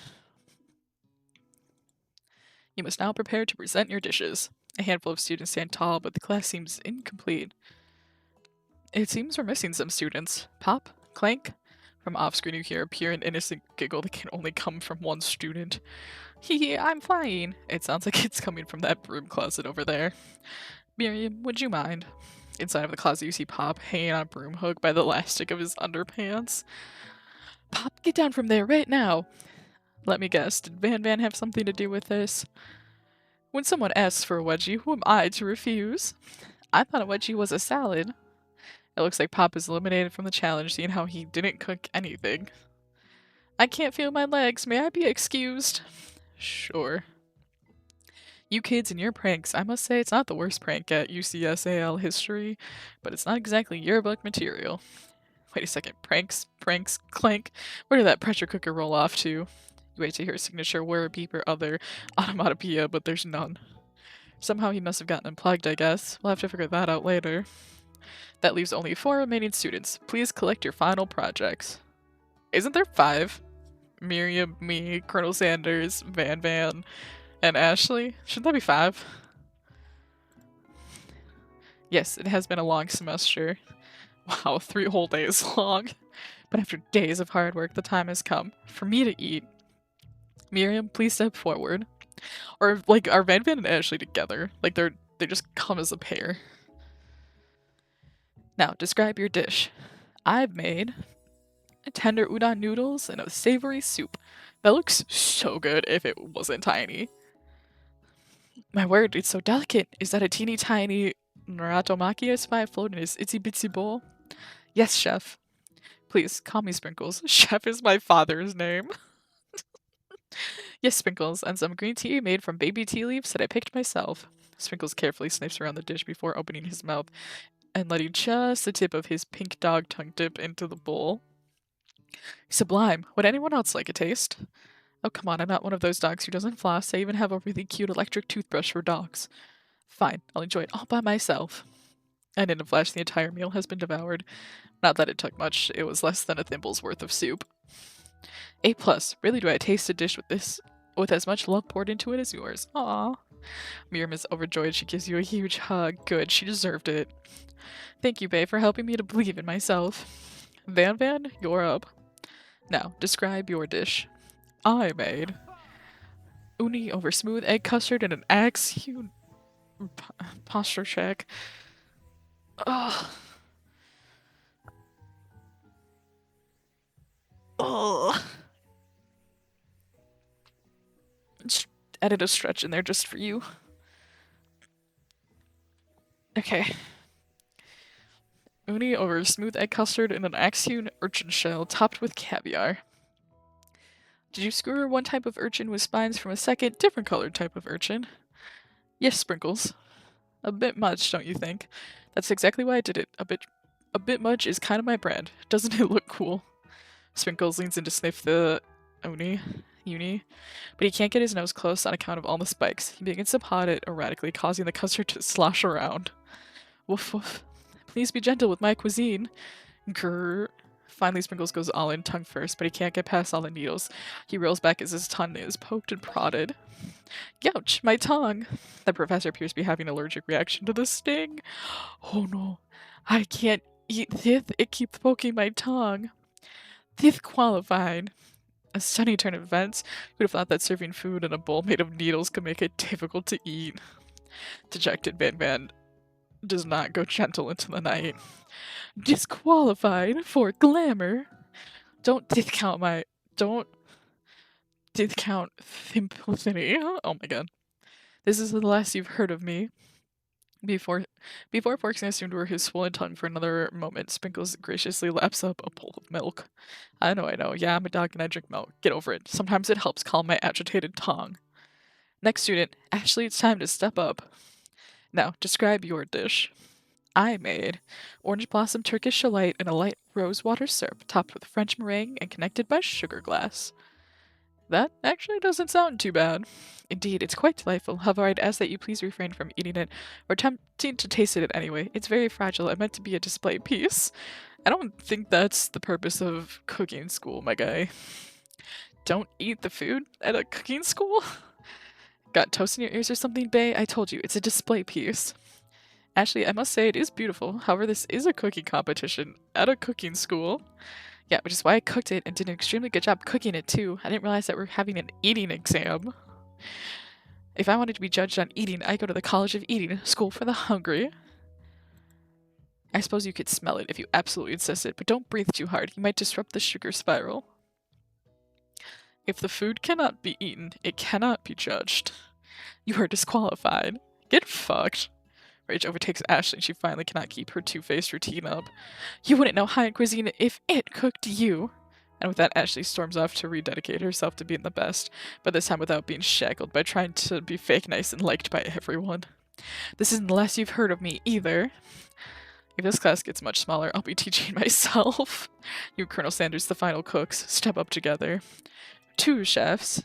What began as a bowl of delicious mac and cheese has become something else. He examines it closely, sniffing an eye in the bowl. Oh my god, they made a famous bowl, but with mac and cheese. That's what this is. Uh-oh, I don't have a good feeling about this. From somewhere in the room, a literal drum roll plays. Just when I thought I've seen everything in this kitchen, you give me this thing, and completely blow me away. In my 49 dog years of life, I have never tasted anything so delicious and perfectly balanced. It's so delicious, in fact, that everyone passes the class. You pass, and you pass, and you get a pass. Alright, Oprah. Everyone gathers around and partakes of the mac and cheese bowl.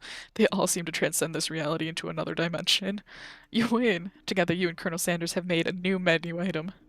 The new menu item is so impressive, even the Van and Ashley are drawn back in by its magnetic fragrance. When they gaze upon your mac and cheese bowl, they admit that you are indeed an excellent chef. Sprinkles declares that you have passed. Everyone has passed. There were supposed to be more battles, but come on, how could they be better than this one? Now that this... Oh my god, we have a dance in the cafeteria.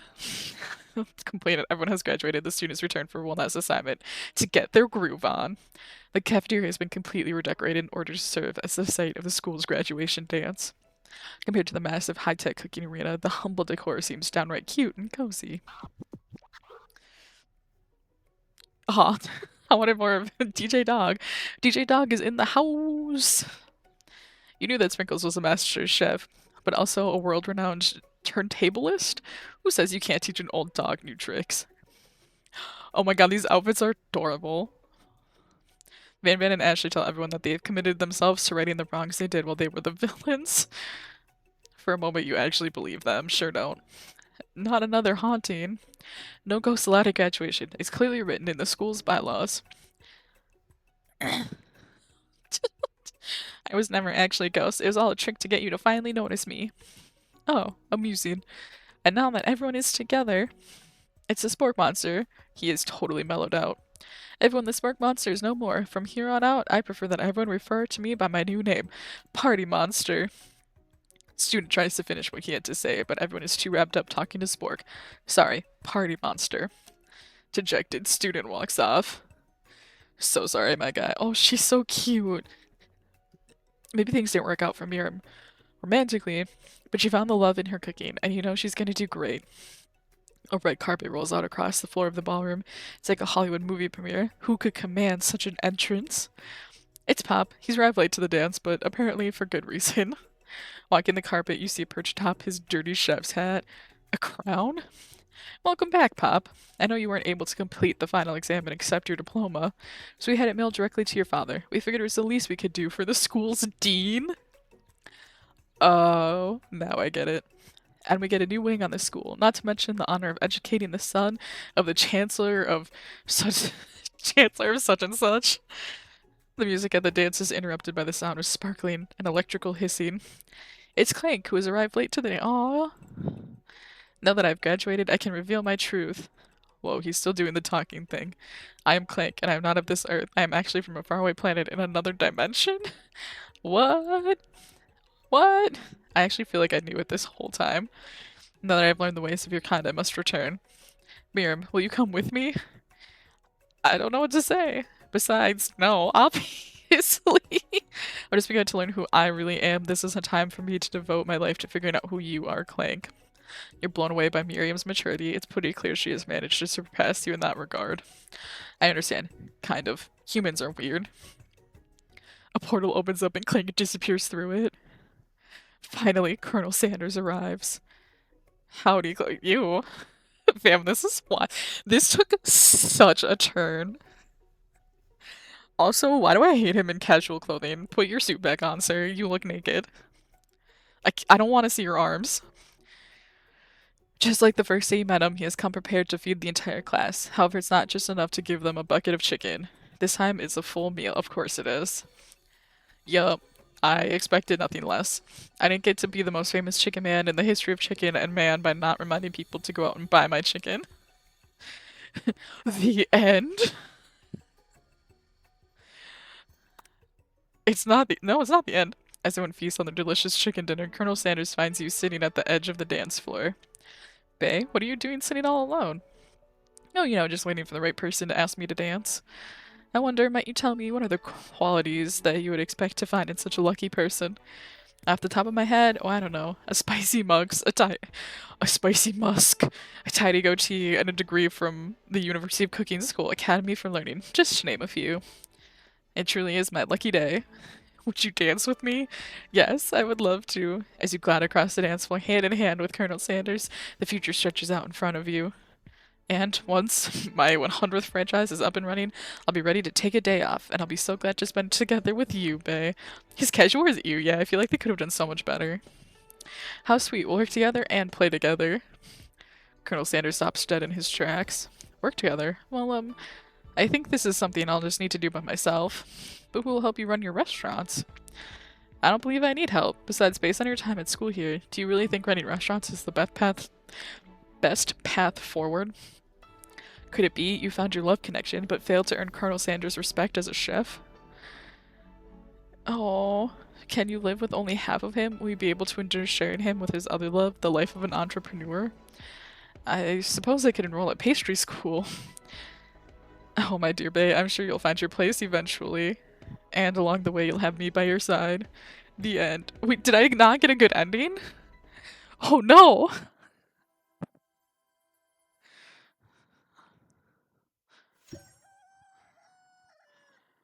Is there more than one ending to this game? Do you not get...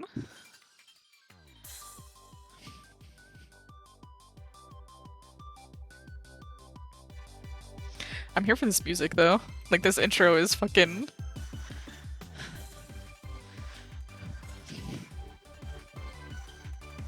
These are bops. I'm so here for this whole fucking intro. I need a whole Colonel Sanders anime. Please.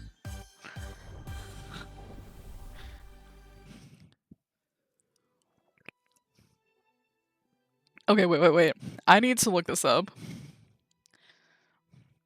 Because if there's more than one ending to this, I'm gonna be so mad. What the fuck is... I love you, Colonel Sanders.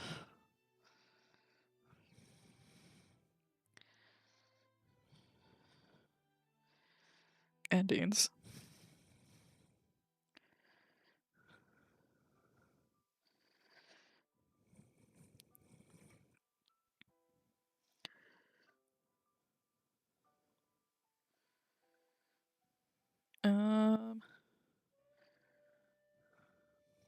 There's a secret ending.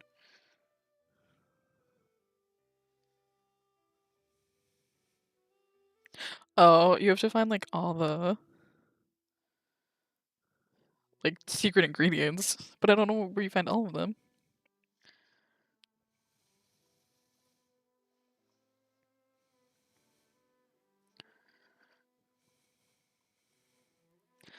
There's fucking chapters to this game? Okay.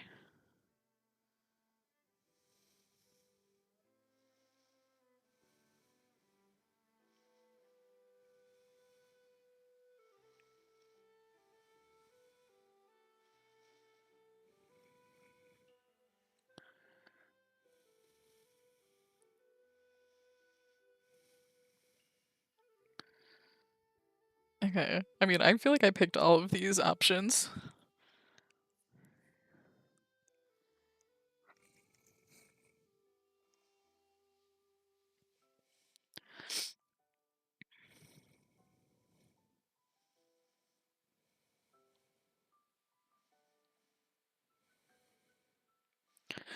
Okay, I did all of these options and it didn't give me a...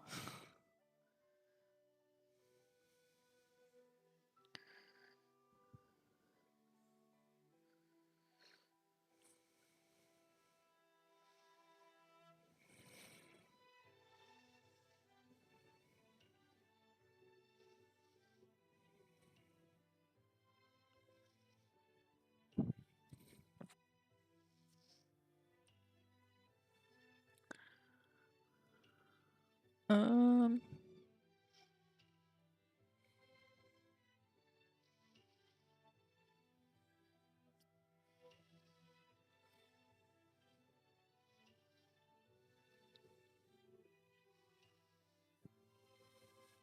Yeah, it seems like there might be a secret ending, but I can't like find a guide for it like super easily.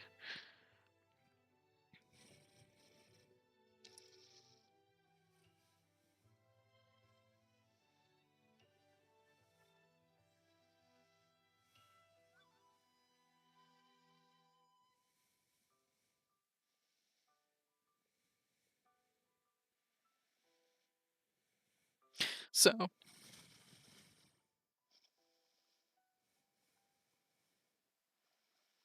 it seems like there is like a bad ending too if you just pick all the bad stuff, but I don't want to do that, so we'll just call it there, which is okay because I should go to bed soon. I'll go back to here. We'll we'll leave this sweet violin music in the background. But thank you guys so much for joining me on my birthday. It was a ton of fun once you finally got going. Thank you for sticking around through stupid stream ending things and Jackbox not working. That was such a bummer. I was so excited. I even got like a new Jackbox game because I wanted Quiplash. So happy birthday again. Thank you so much. I super appreciate it. I'm glad you guys could join me. You guys made it so much fun and entertaining. So, stream ending things. We will probably. I won't have any streams this weekend because I will be out of town. And we're moving our normal D&D from Sunday to Monday night. So, also like just holiday weekend and stuff. Most people are out of town. So, probably streaming sometime next week and probably next weekend. Maybe. We'll see what the weekend ends up looking like. I'm hoping maybe doing like a Wednesday, Thursday stream and then maybe like a Friday, Saturday stream. Maybe we'll actually finish finish Force Unleashed this upcoming week. I think that'll be the plan is we try to finish Force Oh my god. I did too much talking. The plan will be probably this next week. We'll try to finish the Force Unleashed. Get through the rest of that game. We did get about halfway through when I looked up the level select, or like a list of all the levels. We did get about halfway through, so I'm pretty happy with that. So we'll do that next week. Again, probably like Wednesday, Thursday. And then what else? Oh, you can join my Discord. I'm hoping in June we'll start up movie nights again. May was just a really busy month. And I had a lot of days of just not feeling great, both like physically and mentally, but I think I'm finally starting to feel a little bit better. So June, hopefully we'll start up movie nights again. And I believe June is musical month because it's also Pride month. So very fun. Very, very, very much looking forward to sharing some of my favorite musicals with you guys, and also maybe watching some ones I haven't watched before. So that'll be super exciting. Oh, I'll drop the. Yes, it is. Okay, good. I'm glad you have me on my movie list bullshit. Oh god. You can follow my Discord there. Or you can follow you can join my Discord there. I do try to post not quite daily, but pretty often just to keep you guys updated on things that I'm doing and whatever. So it's a fun place to be. We're pretty chill. What else? Oh, you can follow me on all of the social medias at socials. TikTok, Twitter, Instagram.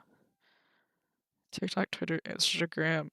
There's what am I missing? YouTube.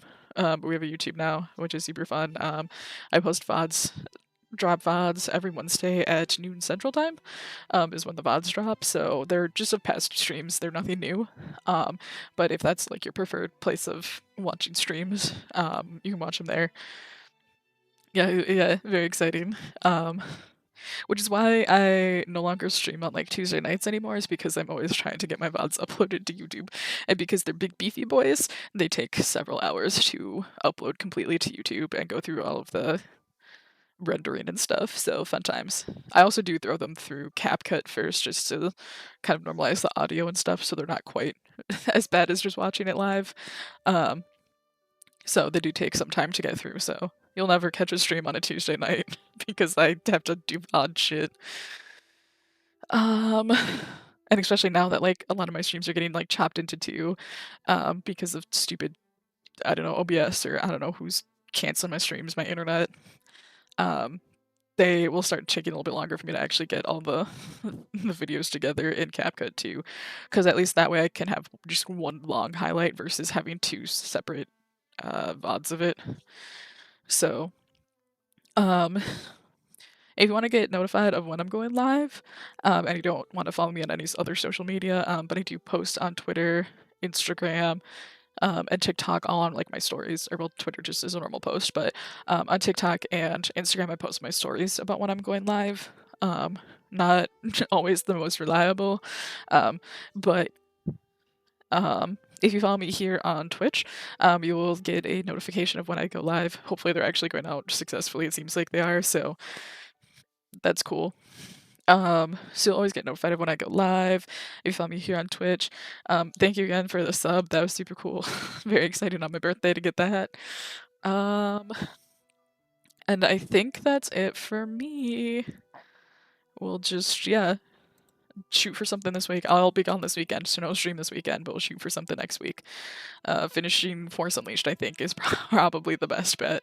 We'll get back to Hades at some point too, I promise, but for now, I definitely want to try to finish at least something on this channel, or finish something.